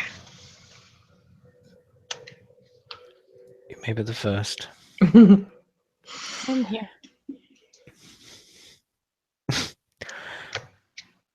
We have like a full squad of professionals, and one of you is going at it with a knife, and the other one's going at it with a chain blade with a broken arm, like cutting these corpses down. Well, You guys are going to end up dead.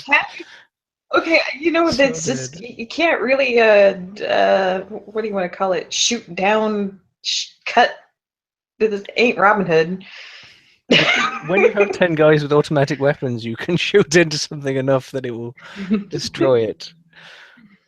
You just rip that pod into pieces. Eliza Well, didn't I look figure, yeah, I figure that they were alive. There was some sort of duty to try and rescue them. Like as soon as he said kill me, it's like, all right then. And Yeah, you heard the man. yeah, Trilby has 0 fucks to give. They would have been better off dead anyway.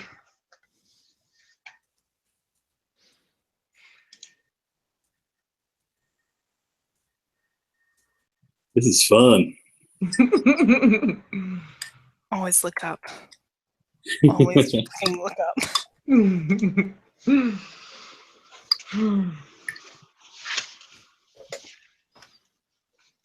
Like, yeah, I suppose it's a good thing that Trilby doesn't have like any real two-handed abilities, or I might have been upset. Well, it's lucky that blade's versatile. I actually have a thing that's I keep forgetting it +2 damage when using a melee weapon in one hand, so I keep forgetting to add that. Yeah, you're only going to be using it in one hand from now on. Yep. Because I got that, and then I got another one for being a weapon master. So it's like +3 on top of the stuff. So that's fun. That's good. Oh wait, no. On her sheet, Lloyd, Sorry? her +1, her +2, and her +1 for her sword stuff. Because it's like 1d8 +6. Or Yeah, do I so she gets +1 from the sword and then +2 from like the dueling style. Mm-hmm. So then, and then plus your strength, so that would be +6. Okay, good. Then it's good that I didn't add that in then. Because that would have been insane. So this squad we went to investigate, there were 10 of them, roughly. Yes. Found So we 4. found 4. Yeah.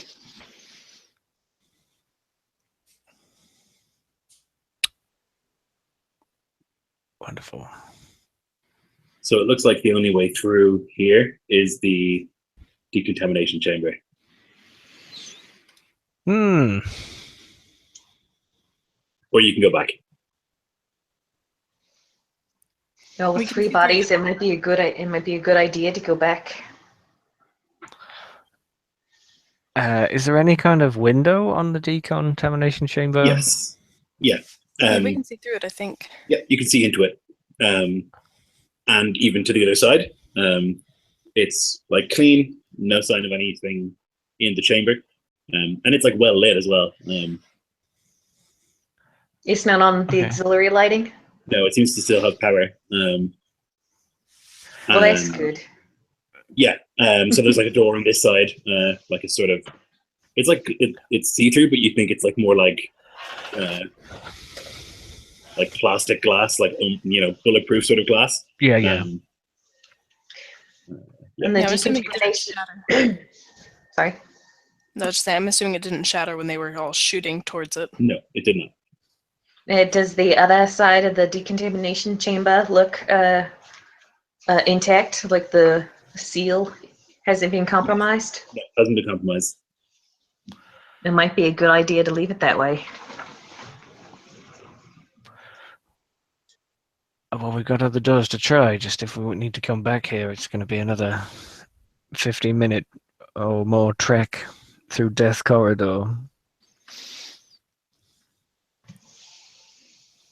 True, but even if we continue on and find any more bodies this way, we're gonna end up with how many bodies to carry back? One of the soldiers If is we ripped keep through the floor. soldiers, we won't be able to carry anybody. Some sort of tentacle hand comes up through the floor and like grabs him sort of by the leg and like pulls him through the metal grate. Oh, ouch. There's like sickening crunch as like his leg goes through, but his other leg does not. And he's pulled below, screaming in agony. Help! And then just like, and then like silence. Looky there, Liza. Now we have to look down too. I suggest we get a move on.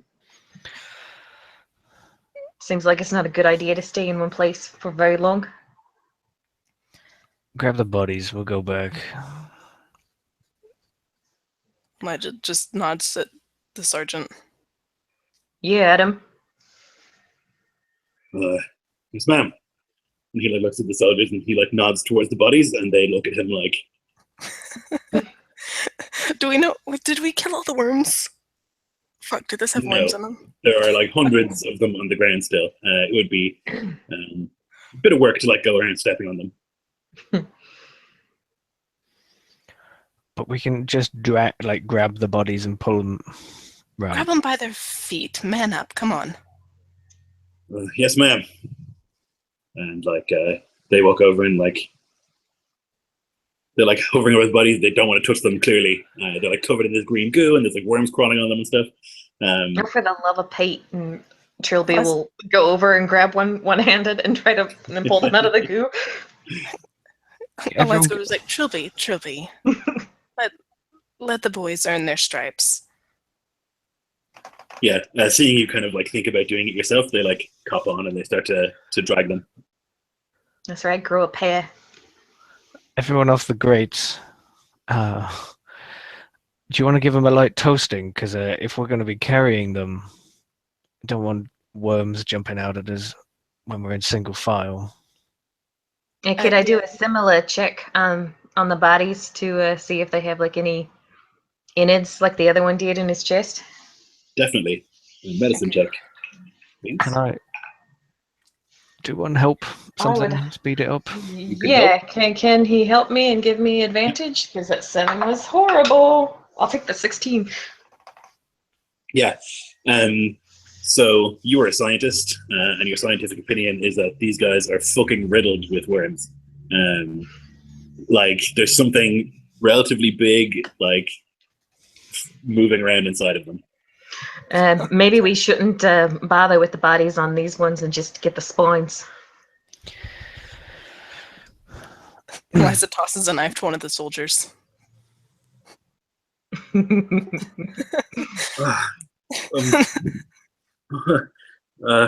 he like looks at the sergeant and he like gives him this look of like, look man, like good job. Here, I'll tell you how to do it. I I might just, can't, and I'll gesture at the hole in my shoulder.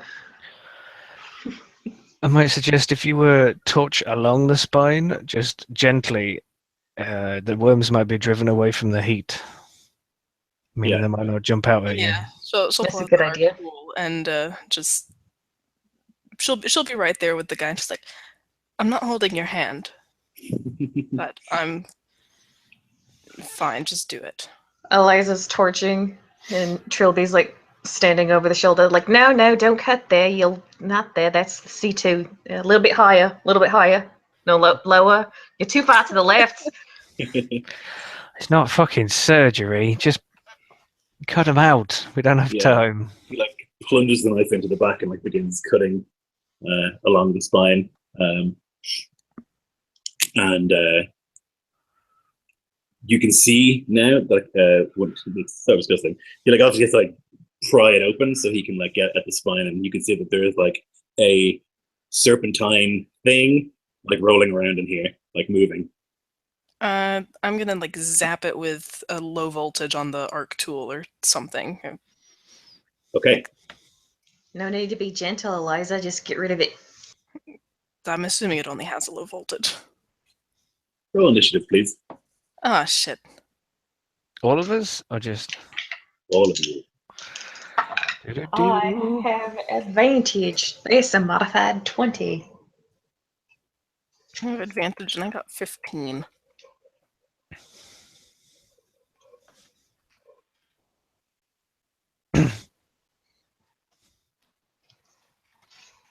What did you get, Toby? 20.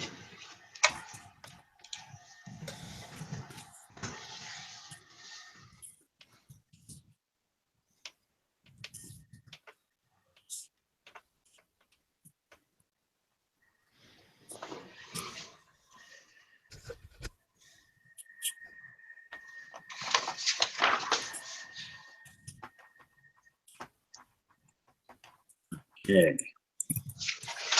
So Toby, you're first. You can see this like worm. Like it's big. It's like big snake sized, sort of like moving around. It's on the front side of his body, and he's lying on his front. But it's like moving around, and like as he begins to like tear over the body, it like moves quicker. All right then. Stab down on it with the chain blade. Trying to avoid damaging the spine if I can. That's going to be a 17 to hit. Yes. All right. For 13 damage. Nice. Right in there. You want me to D10, please? 10. So I think it can't take reactions. Yeah, that's what I'll go with. So you like slice into this thing. It's a deep cut, and there's like this sort of translucent fluid that like leaks out of it. Solo.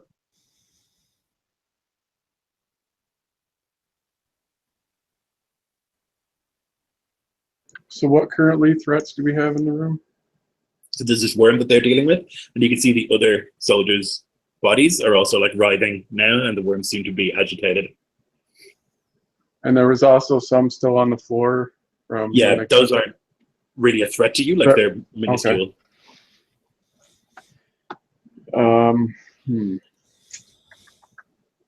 But we're supposed to keep the spines intact, right? Ideally, yeah. Shoot across their fronts. Are the bodies like kind of grouped together? Yeah, I guess the soldiers were carrying them or like dragging them, so I think they'd be close enough. And how many of them are writhing? How many is there total? So there's 3 soldiers, and each of them seems to have one of these things inside. Well, there's ideally, and then there's not being infected with a bunch of worms. I will use my bonus action to channel my Astra into my autogun. So that'll give me 1 Astra fade. And I will fire the burst, which means each creature in the 10-foot cube has to make a dexterity 15 saving throw or take the damage from the weapon. Yeah, there's no way that they can make that saving throw. They can't really move out of where they are. So I was hoping. Yeah, you'll just hit them. But do all the rest of us have to make dex saves as well? Yes. Can he not shoot at the other 2 corpses not surrounded by? Yeah, I wouldn't shoot like into them. I would. Okay. Shoot Yeah. So then you'll shoot at the 2, and not the 3rd. Okay. Yeah, if they're in, I wouldn't just like. No worries. Not yet. It's not to that Yeah. point yet. So. Okay, so that would be 9. Okay. Regular damage and 4 force damage. Okay, so that's the same attack, right? Yeah. Yeah. So then roll because I took my bonus action. D6 energy weapons. Yeah, cool. Yeah. So then a D6, please. Or D10, I mean. 1. Okay. Yeah. So you see, like one of the, or I guess maybe 4 of the bullets, like right across one, and you can see like these big gnarly exit wounds of like this translucent liquid like flows at the back of this dude, and the worm like wriggles and like falls out of the wound, but then like flops around uselessly, dead. And the next one.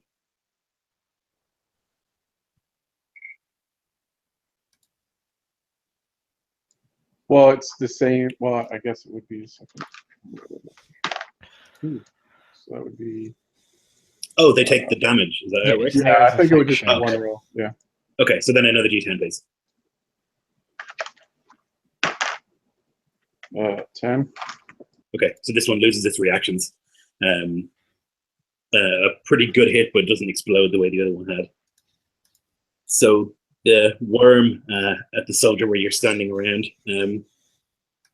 you can see it like begins to like coil and then like leaps with this like face of tentacles and teeth up in your direction, Eliza. Ooh, baby. So that's going to hit. Okay, so you will take 7 piercing damage, and you are grappled. So it like latches on to the front of your chest and just begins like wrapping itself around you, and you can already feel like the smaller teeth in its mouth digging. The other one is like going to wrestle its way out of that body, and it's going to try and leap for you, Eliza, since you are also not Eliza, Chubby, as you're like the closest thing that isn't Eliza. Mm-hmm. And that's also a hit. Ooh, this one is for 11 damage. Right. And you were also grappled. Stella. Wicked. You said 11? Yes. Xander, you are next. Is one of the worms trying to, or are they both now trying to burrow into the girls? That's how it seems. Yeah. One of them looks slightly worse off than the other one, or are they Yeah. both? Oh, yeah. Right. Don't get advantage because they've already acted. And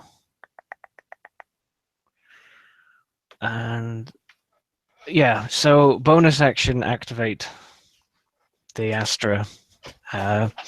So you see like along certain like channels in his metal arms start to glow red, and they sort of fill into the gun, and then the gun like along the edges of the gun, various mechanical edges, they glow red as well. And then he takes a pop at the first one, which will be the one on Eliza. That's a 26. Okay, that's definitely a hit. And then D10, D6. Excellent damage. What the fuck was that? 11 damage. Okay. Yes, blasts apart. So It's or just one shot, is it? it's a single shot. Yeah, he just with surgical precision takes it off her, and then he goes for the other one on Trilby, doing the same. That is a non-natural 20 to hit. Yeah, that's a hit. And another terrible roll for damage. 7, 8, 11 damage again. I wouldn't say 11 is terrible. The dice rolls for damage are very mediocre, is what I meant. Yeah, that one, 2. So basically, 2 bullets and 2 worms just like flop.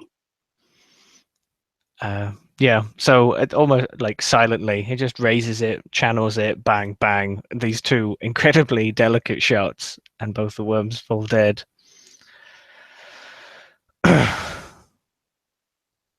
Are we out of initiative? Or Yes, sir. right. If you're done messing around, can we get those spines and go? Liza just kind of looks down at the slight bleeding spot where the teeth were starting to go into her, the like puncture wound of that long tongue. Yes, let's go. I move over to one of the corpses that they aren't dealing with, and literally, I don't like almost physically try and just grab the spine and pull it out of the guy. Worryingly, when you do so, it comes out like, yeah, like as if the skin is like sloughing off, just like.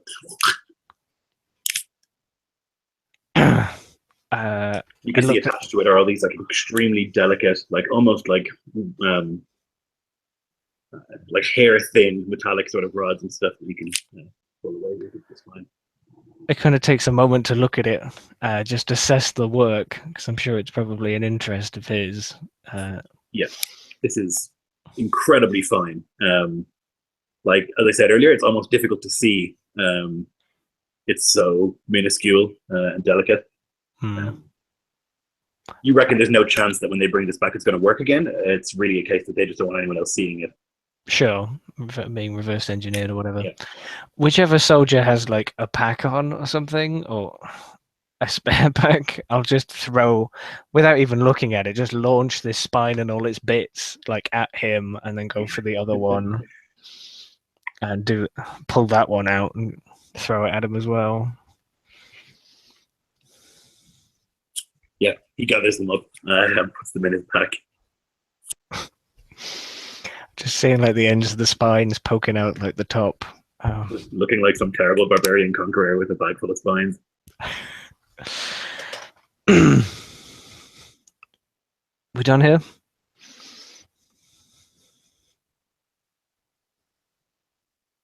Well, I suppose if me and Eliza are done getting it up the duff from these stupid worms, I suppose we're done.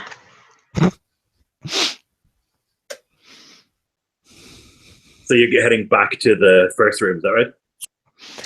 Yeah, the one with all the doors. No problem. Eliza or Trilby's getting well ventilated, it seems.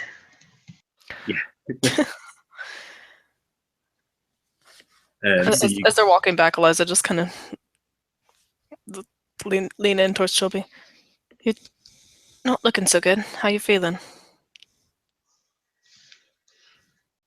It's feeling a bit down the gurgler, but we'll make do when we gotta make do. No point in whinging about it. I mean, if you want an escort back to the ship and you can hold up with the pilots. Nah offense, but don't figure their chances are much better than ours. There it is. Mhm. some of the soldiers ripped through the floor. His arms are like removed from him as he is like pulled, and his arms are left like wriggling for a second, like sort of spasming on the ground as he's like pulled down. And there's a sickening like crunch as his head hits something on the way down. Trilby will gun. kind of go over to the soldier that Xander gave the spines to. Just take the backpack off with the spines, puts it over her own back. I was going to say that I was going to keep an eye on the guy and just grab the bag as like his body disappears. Did that soldier whose arms come off? Did his gun come off with the arms? Yes, it did. Eliza just picks it up. Doesn't say a word. Are they wielding carbines or something equivalent? Yes, basically. That's all there is. Finhead. Sweet. And they're like of good quality, you know. Oh, they're not worn like ours. No, they're not. They're of Oh, good quality. if they're the same, then the 3 soldiers have gone down. I'll swap from one that's likely to break to one that won't, or at least have a spare. No problem.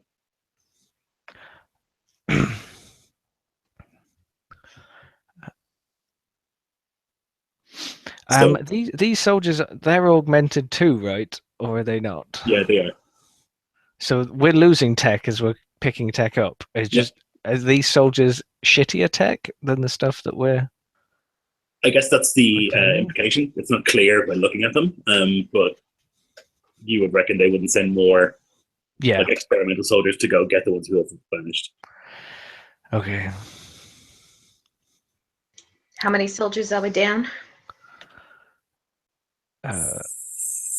4. 1 is at the ship. 3 are dead. We have found 4 of their soldiers, so we're currently even. Yeah, as long as we keep it that way.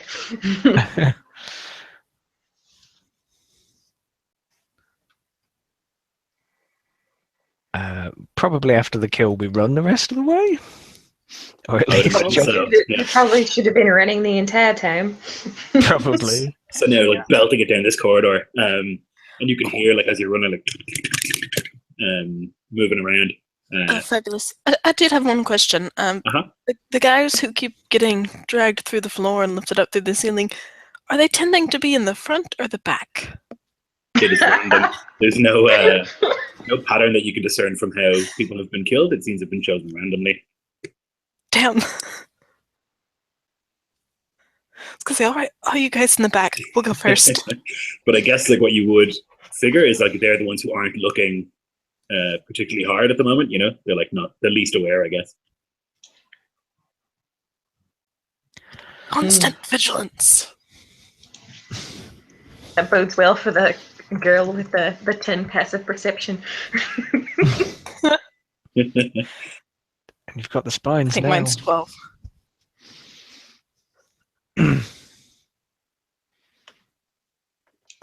Yeah, so you can sprint back to that central room. The body that had been on the table is gone. I fucking knew it. Bugger. Gone? Yep. No sign of where it is.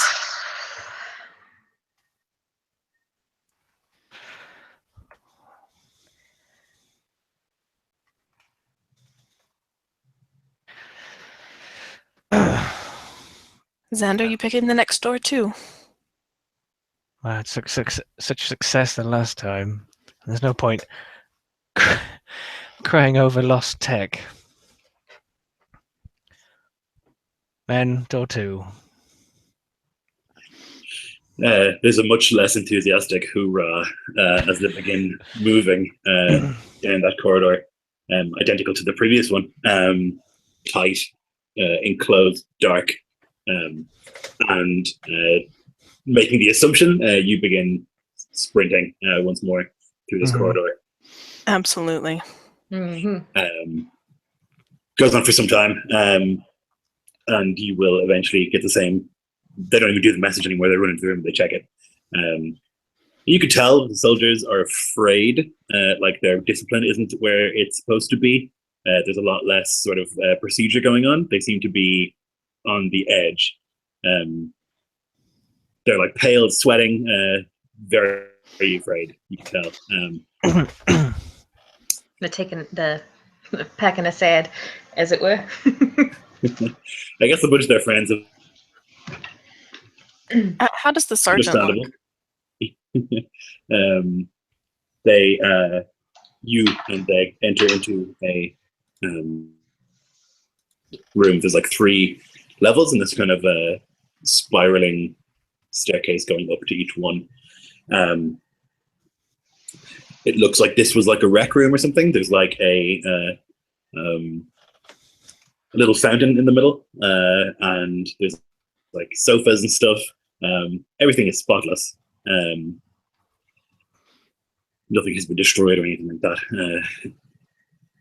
Nothing has been destroyed, so is there a Relaxed terminal? sort of place. Is there a working terminal? No, there's no terminals or anything here. Bugger. One place that isn't smashed to shit, and there's nothing to. There's nothing like to a pool use. table and shit. You know, it's like really Yeah. basic sort of like rec room. Right. That's useful. Space. There's also a vending machine. You said there's multiple levels. Can we see up to the next one? Only vaguely. Like if you imagine it's like a circular room, and then there's like a balcony basically where the next stuff is, and then another balcony. But it looks like more of the same up on those levels. If you like move to the edge, you can like see up, and that there's like hammocks up there and like a chill out sort of area. Signs of combat? Corpses? No corpses.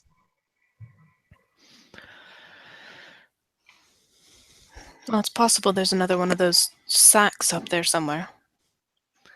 How many floors is there? Sorry, and how 3. can we access them? Is So, it like open There's like staircases or a lifts? staircase, on each level. You, Xander, and you, Solo, would notice or hear a scuttering. Skittering, I should say. Scuttering is a very different thing.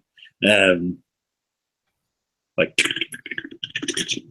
but like more. You can hear like more feet, I guess. And like you can turn at the last second, you can see like the hint of like a purple tail vanish. On which floor?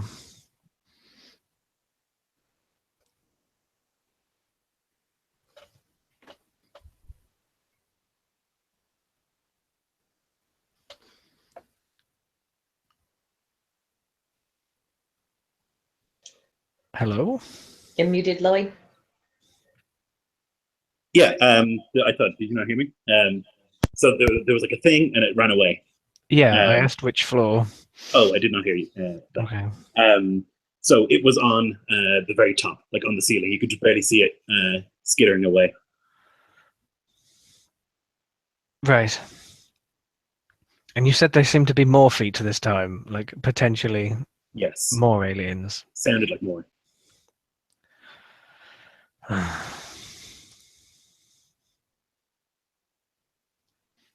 I'll say that out to everyone.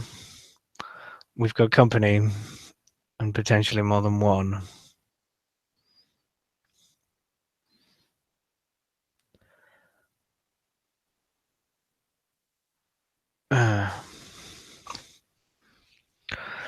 Now, if I was a brain-eating alien, I'd probably drag my prey up to the top floor. Seems to be where he likes to hang out. What about all the ones that have been dragged to the floor? Maybe they're having a fight. Sleeping separate, you know. They're feeling territorial, are they? Possibly. And you can see one now moving across the ceiling. The first sight you've seen of one of these, although it doesn't have the tentacles of the thing you had seen previously, it's like smaller. It's maybe the size of a dog. It's got 4 arms and 4 legs, and it's like walking across one of these beams up there. And it like moves really, really quickly, and then it stops and like looks across the edge down at you. At any point, could we have got a shot off? Certainly. Yeah, my thoughts exactly. What range is it at? It is 90 feet away from you. Right. Disadvantage then.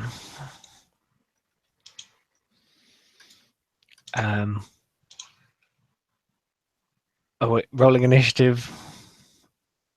Yeah, let's. Because that means if we go before it, then at least the Yes. disadvantage is not counted. Ta-da! That was a good roll.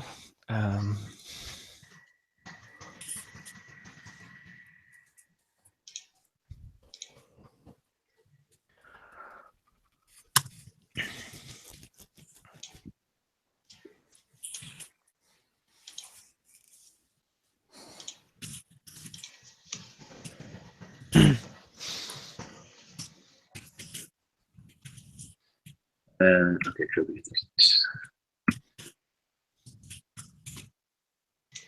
Roll 2 5s. Ouch. Nice. Yep. Okay, Solo, you're the first to take a shot. Okay. So for this, I will, since it has a little bit longer range, though it'll still be in disadvantage range, I'll switch to my carbine. And again, I'll use my bonus action to channel the Astra. So that'll put me at my limit. And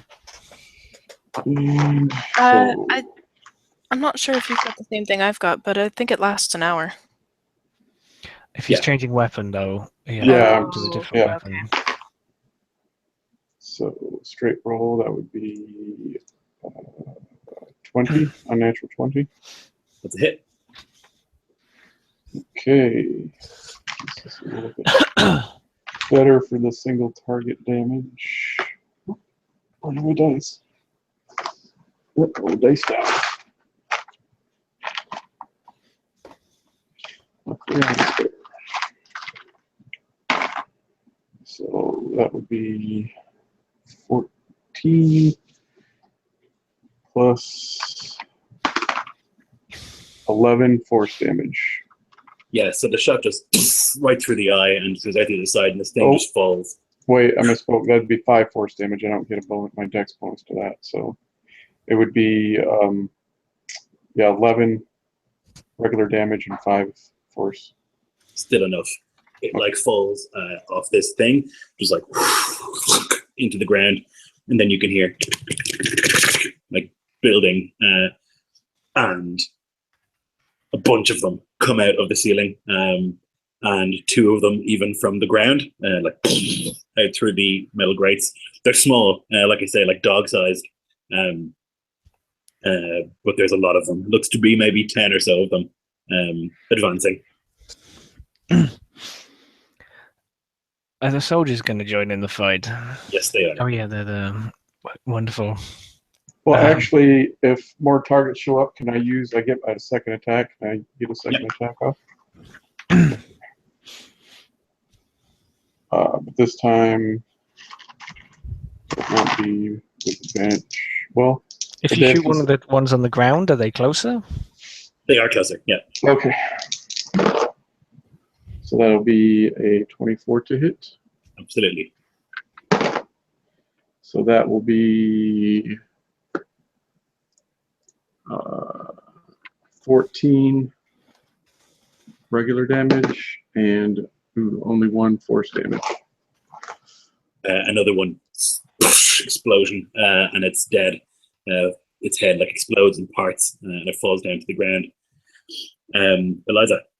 Oh, sorry, Xander. You next. Right. So, how many are on the ceiling and how many are on the floor? Are there... So there's coming down from the ceiling and 1 on the floor. Right. I am going to start shooting the ceiling ones first.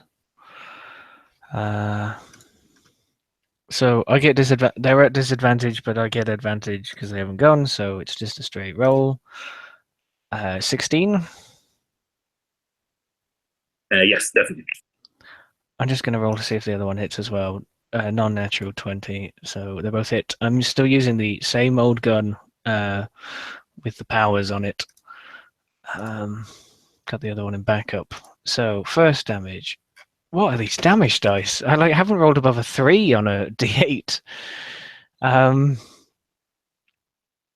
4, 7, 8, 9 damage. It blows apart in a spray of goo. And then the second one. My God. I think it's the same damage again. Yeah, one's 1 higher and one's 1 less. So it's the same damage again. Well, maybe you should try bones. I'm on Boom. bones.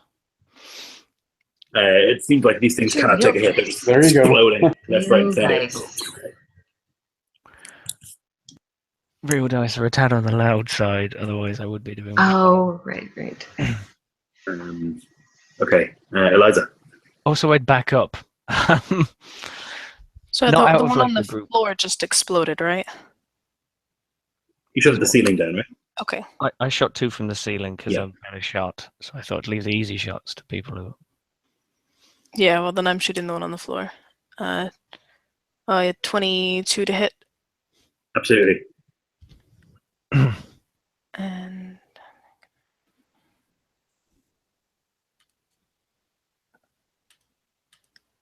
10 damage. Yeah, it explodes. Without, this is on the floor, you said, right? Yes. Yeah, it explodes in a spray of this goo once more. Then, Oh god. I should have listened. basically from above, one of the soldiers cries out and goes, "Oh God, no!" And then you is going to get attacked by this bad boy. I apologize in advance for what's about to happen to you, Dan. Wonderful.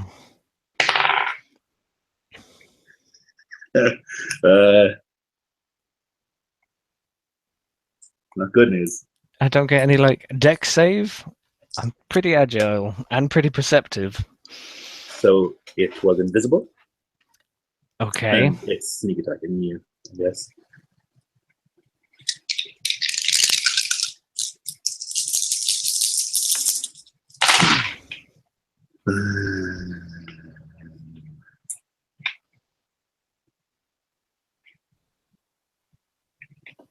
So it's going to be 19 piercing damage. As one of these like huge, you can see them now, like almost like praying mantis-like claws, like slashes down at you. And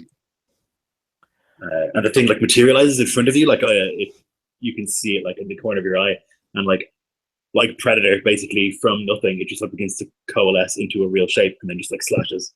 Okay. I'm guessing you beat my armor of 15 then. I certainly did. Yes, I rolled a 19,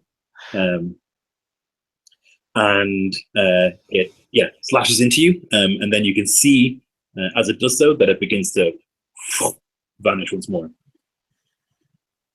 These things begin skittering downwards, but they won't get to you this turn. The ones from the ceiling, they get 40 feet down. So there's still, 90 feet. So there's still 50 feet to go. And more of them are coming from the ceiling as well. Trilby. All right, so the thing went invisible. So Yep. But can I try to attack it anyway? Or Certainly, is it yeah, like, you do can I need try. to make a perception check to see where it's at? Or You can make a perception check. all right. Ooh, it's gonna be perception is wisdom. I don't have wisdom, so 13.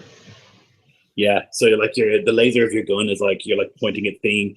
Maybe it'll like land on something, but it just doesn't. It's not where it was. It's not even near there, seemingly, and you just can't get a beat on it. All right, so like if I try to attack, it would be with disadvantage, right? Yes, and it's not guaranteed that you're attacking the right place. All right, well, so I kind of imagine that since Xander and Trilby were like talking before all this happened a bit, that she was near him, and so like she'll kind of go to where she saw the creature and kind of slash with her chain blade, but like not hitting him, of course. So hopefully it's near there because that's the 23 to hit. Okay, so you slash, and you like connect with something, and you like cut off like maybe half a foot of tentacle. What's your damage? Damage is a 7 plus 6 for 13 again. Yeah, so as you do so, you can see it's like there's like a flicker, like a light flicking on and off of this thing becoming visible and invisible, and then finally it like blinks back to visible. It's huge. All right. It's like 15 feet long. It's got these two massive mantis-like talons coming from its shoulders. It's also got two like hands that end in wicked claws and a face that's all tentacles. All right, then I would like to use my bonus action to do my energy weapons, Astra, Yep. and then take my action surge and attack it again. All if right. I may. Yep. You should have 2 attacks at level 5 anyway, right?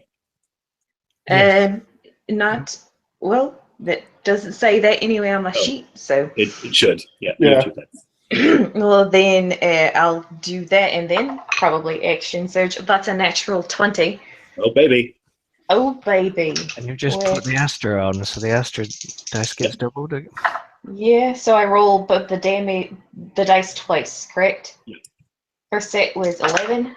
Second set was another 6. So the 17 plus 6 for 23 damage. Very nice. And a percentile, please. Alrighty. 51.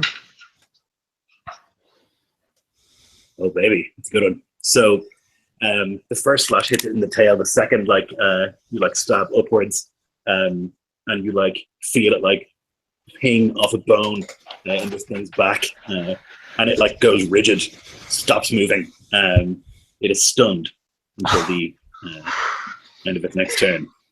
Well, I'm real glad that I called out the action surge already, because even if I hadn't, I would be doing it now. That is probably the most important roll you've ever made. So if it's stunned, that means I have advantage now, correct? Yes. All right. And if you hit, is it a crit or is it? No, that's paralyzed, I think. Right. Okay. All right. So, shit. Piss balls. That's only a 10 to hit. I rolled 2 3s. Oh man, that misses. You've got Right, one more. right. One more. Roll better. That's 17 plus 7 for 24 to hit. Hit. And damage with the Astra. Ooh, 8 on one and 1 on the other. So 9 plus 6 for 15. Okay, nice. The chainsaw is just like roaring, like slicing into this thing. And there's like this pale sort of goo like leaking out of it every time you hit. It's like flicking off the blades. Right, and since it's stunned, I'm going to back away from it now. Good call. Okay, nice one. The soldiers are going to shoot the shit out of this thing. I'm really glad that I backed away. Poor Xander, he's still there. Hope they're good shots. Well, it technically kind of moved a thought away. I don't know.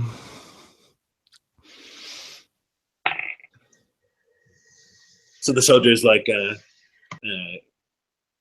just open fire, and you can see like bullet holes appearing all over this thing. Cutting big chunks out of it.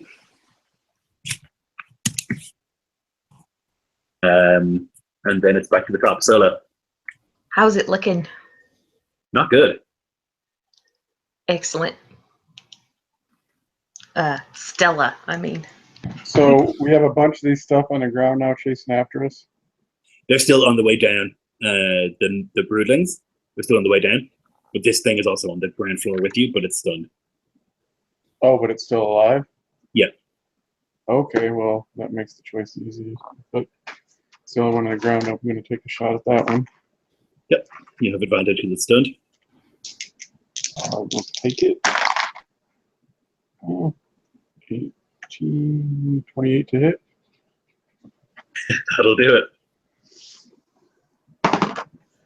Ooh, nice. So that will be 9, 14 regular damage, and 4 force damage.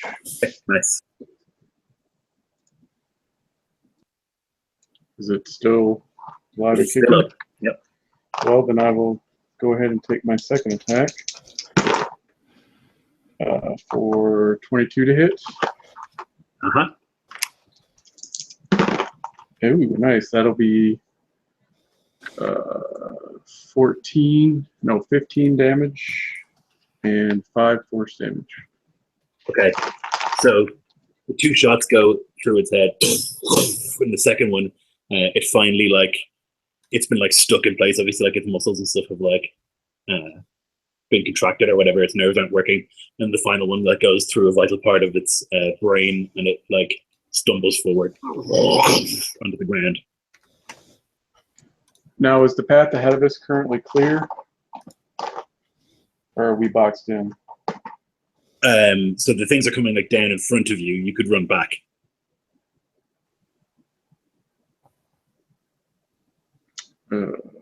Otherwise, you'll have to like run through the things in front of you, you know? Yeah, that's... Or like rather under them as they're coming down. Oh, yeah, that sounds like a lot of fun, but I think I'll pass. So, Sure? yeah. So we were heading towards the next area, or are we heading back to the ship? We were thinking about going up the stairs to the next levels in this room to see if there was another sack with people and their spines in it. But Or just bodies. and so we're in that one main hub of the room that we found the first body in. No, we're in a 3-floored, like, canteen room style thing with beds Rec and stuff. center. Yeah, it's a rec room. Right. So we had moved on to like explore other areas.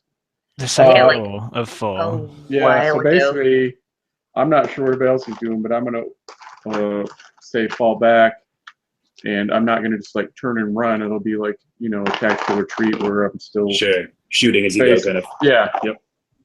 Yeah, no If we problem. just turn and run, that'll just open us to get swarmed from behind.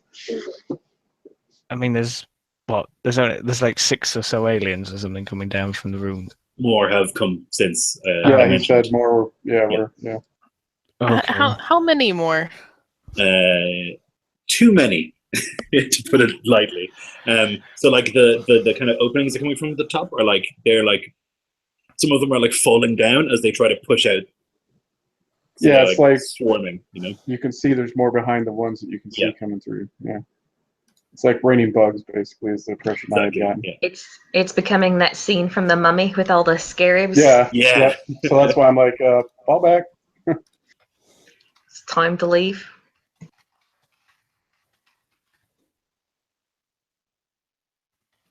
Yeah, that'll be my turn. Make the Okay, no tactical problem. Xander, what would you like to do?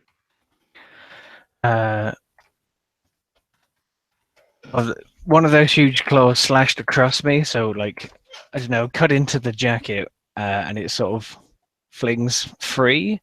or sort of around me, and I don't know what anyone was expecting, but it is just completely a metal body all the way down, and the cut across goes through the metal, and then this kind of dark, thick, sludgy substance starts to sort of pool and push its way through, because that took like half my health. So it's a pretty serious gouge, like right across the steel or metal chest. I will. Like, you didn't necessarily hear any sort of sounds of pain or anything. It just kind of happened. And then he's going to like look up at all the, well, be thankful that the giant bug is dead, and then shoot at some of these bugs coming, and back off. Okay. So basically, if you hit, they die. So you don't need to roll damage. Okay. Roll 23. Roll 20. Non-natural. Yep. So 2 more expert shots right through the brain of these creatures, and they fall like thunk, down onto the grate below and like gooify as they hit the ground. Those are like the 2 closest, or the 2 most threatening. And then he like swishes the coat around him as a bonus or whatever interaction, ties it off again, whatever ragged coat he has left, and then starts backing off, commanding them to do so. Yeah. Eliza. Eliza will just kind of hear the retreat going on, and just the swarm, and like, oh fuck no! And she's gonna back up, and she's gonna grab Trilby by her good arm, like, all right, come on, we're out of here, and just haul the still somewhat injured Trilby back towards the door with her. So Slightly more than somewhat. Yeah. What we might do is we'll do a skill challenge to like leg it, rather than like do 10 rounds of initiative with you running shooting bugs. So it's gonna be hard. And I am gonna do 1 bonus action though. Certainly. And another one of my little blue spheres is gonna pop up, and Trilby, take another D8.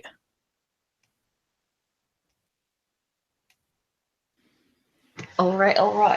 That's gonna be a 8. Nice. Ooh. Much better than last time.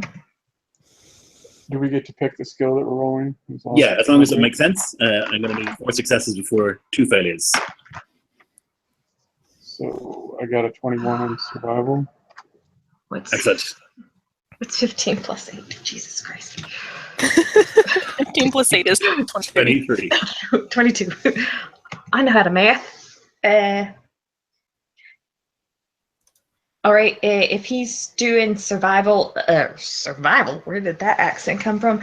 I could use like perhaps could I use investigation to try and maneuver people through in an intelligent way through the corridor back to where we came? Like, pointing out like where we saw vents the first time round, or hey, there's a thing there on the floor. Look out to keep to keep an eye out for like buggers coming through in the corridor ahead of us. Yep. Oh, that's going to be an 18. Okay.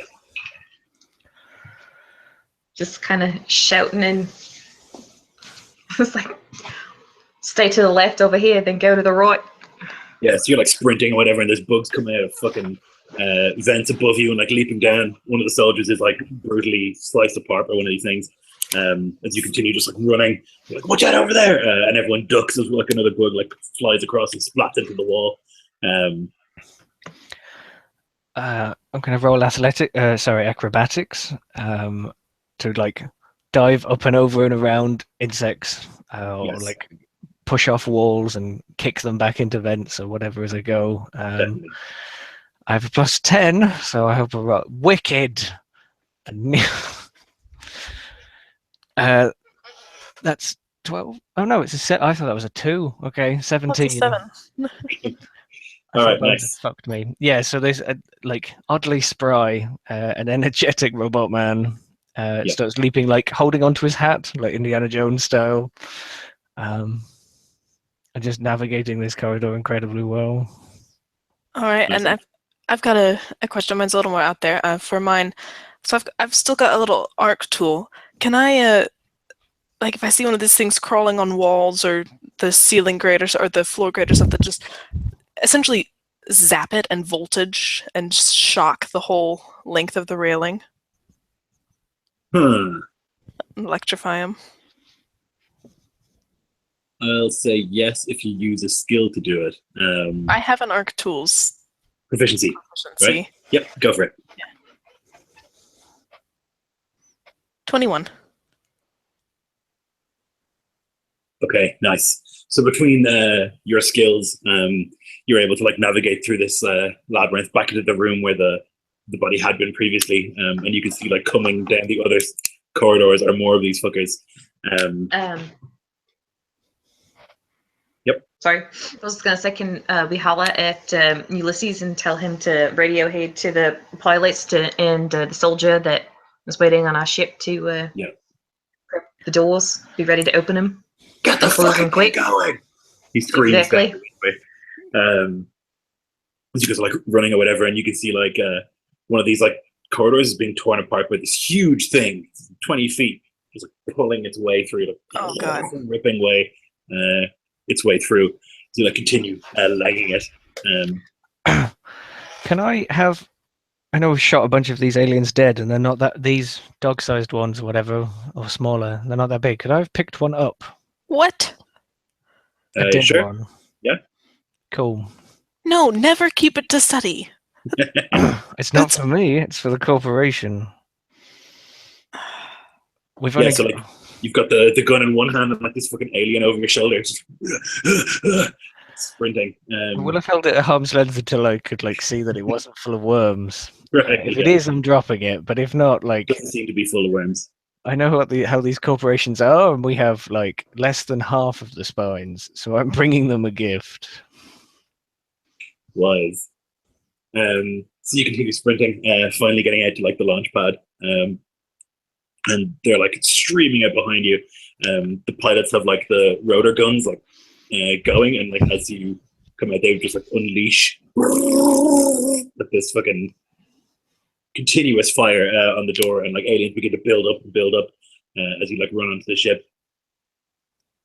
How many soldiers survived that? Ulysses and two others. Whoops. Hey, Eden, that's better odds than I thought. And the guy on the ship, or And the guy on the ship. Yeah. Oh, so 4. Wow. Same amount of spines we got. I think we only had 3 spines because we left the corpse and it. Oh, that's disappeared. right. That's right. Yeah. We found 4. Yes. The like as you're like running up the ramp of the ship, whatever, he's already taking off. The pilot's taking off, and the like ramp is closing, and like one of these alien fuckers like leaps onto the end and like crawls into the ship, and you like deal with it. And like they can't reach, but now they're like building up like ants into like a tower where like they're building a pyramid. And they're like leaping up onto the ship, some of them like skidding across the top. And then the fucking big one crashes through and is like roaring, screaming. Is he on top of the ship? No, he's only ever getting through the door. There are some aliens on top of the ship though. And then the pilot is like desperately trying to maneuver or whatever. And you can see like claws and stuff being crushed as like the ramp finally shuts with the rest of the ship. And like some of these like claws or hands or whatever are inside the ship are like wriggling and stuff until they die. And finally pilot pulls out of the area, and then you're in the vacuum, and you can see the aliens just like float off into space through one of the portholes as you get the heck out of Dodge.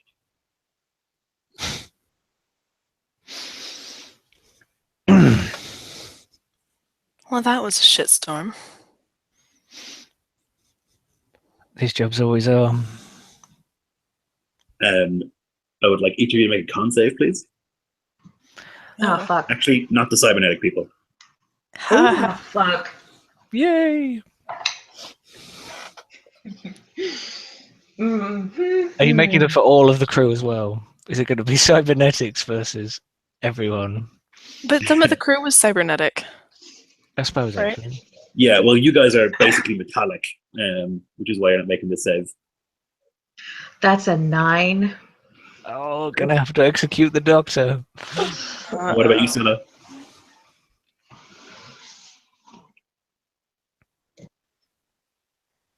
$18. Okay. Yeah, so you're making way back to Harbor. And okay, you got the 3 spines, which is better than nothing. And you've got this alien corpse. Oh, yeah. And you arrive at Harbor, and you can go speak with Mr. Steele, Lieutenant Steele, who will tell you that basically not good enough, but it's better than nothing. I would basically tell him, I think the rest of them are pretty safe, considering the large amount of aliens that are in or around them. I don't think anyone's going to be retroactively figuring out that tech. It was 3 or none. 3's better than none, I suppose. We're going to need to go in there and deal with this. Obviously, none of this happened, he says, looking at you. Are we in a fairly private area giving over high technology spines? Right, then I throw the alien dog corpse on the table or something. Brought you a gift. Jesus fuck, what is that? That's a small one. Maybe if you're lucky, it's digesting some more of your tech. Ugh. All right, well, I figured those upstairs might be interested. you figured right. Doesn't quite make up for the lost tech, but it's better than nothing. Do us a favor. Make sure they don't try and resurrect it. Okay, yeah. The big ones of those are particularly nasty. Oh, and I would check it for worms at a safe distance behind a protective screen with flamethrowers. He like stands up from the table and moves away from it. He says, okay. Well, And I think he was kidding on that one. It's probably fine. I'm just shaking my head behind her, just like deadpan. I'm not like kidding. do that like chopping motion like at the neck. Precisely that. And he's like, okay, well, you've done your duty, Solo. Your last mission, success. You get to retire, finally. And he says, well, and he like clicks his fingers and one of these waitresses comes in and looks at the alien, but brings like a bottle of whiskey, and he says, oh, actually, and he like realizes and brings her over and sits her down.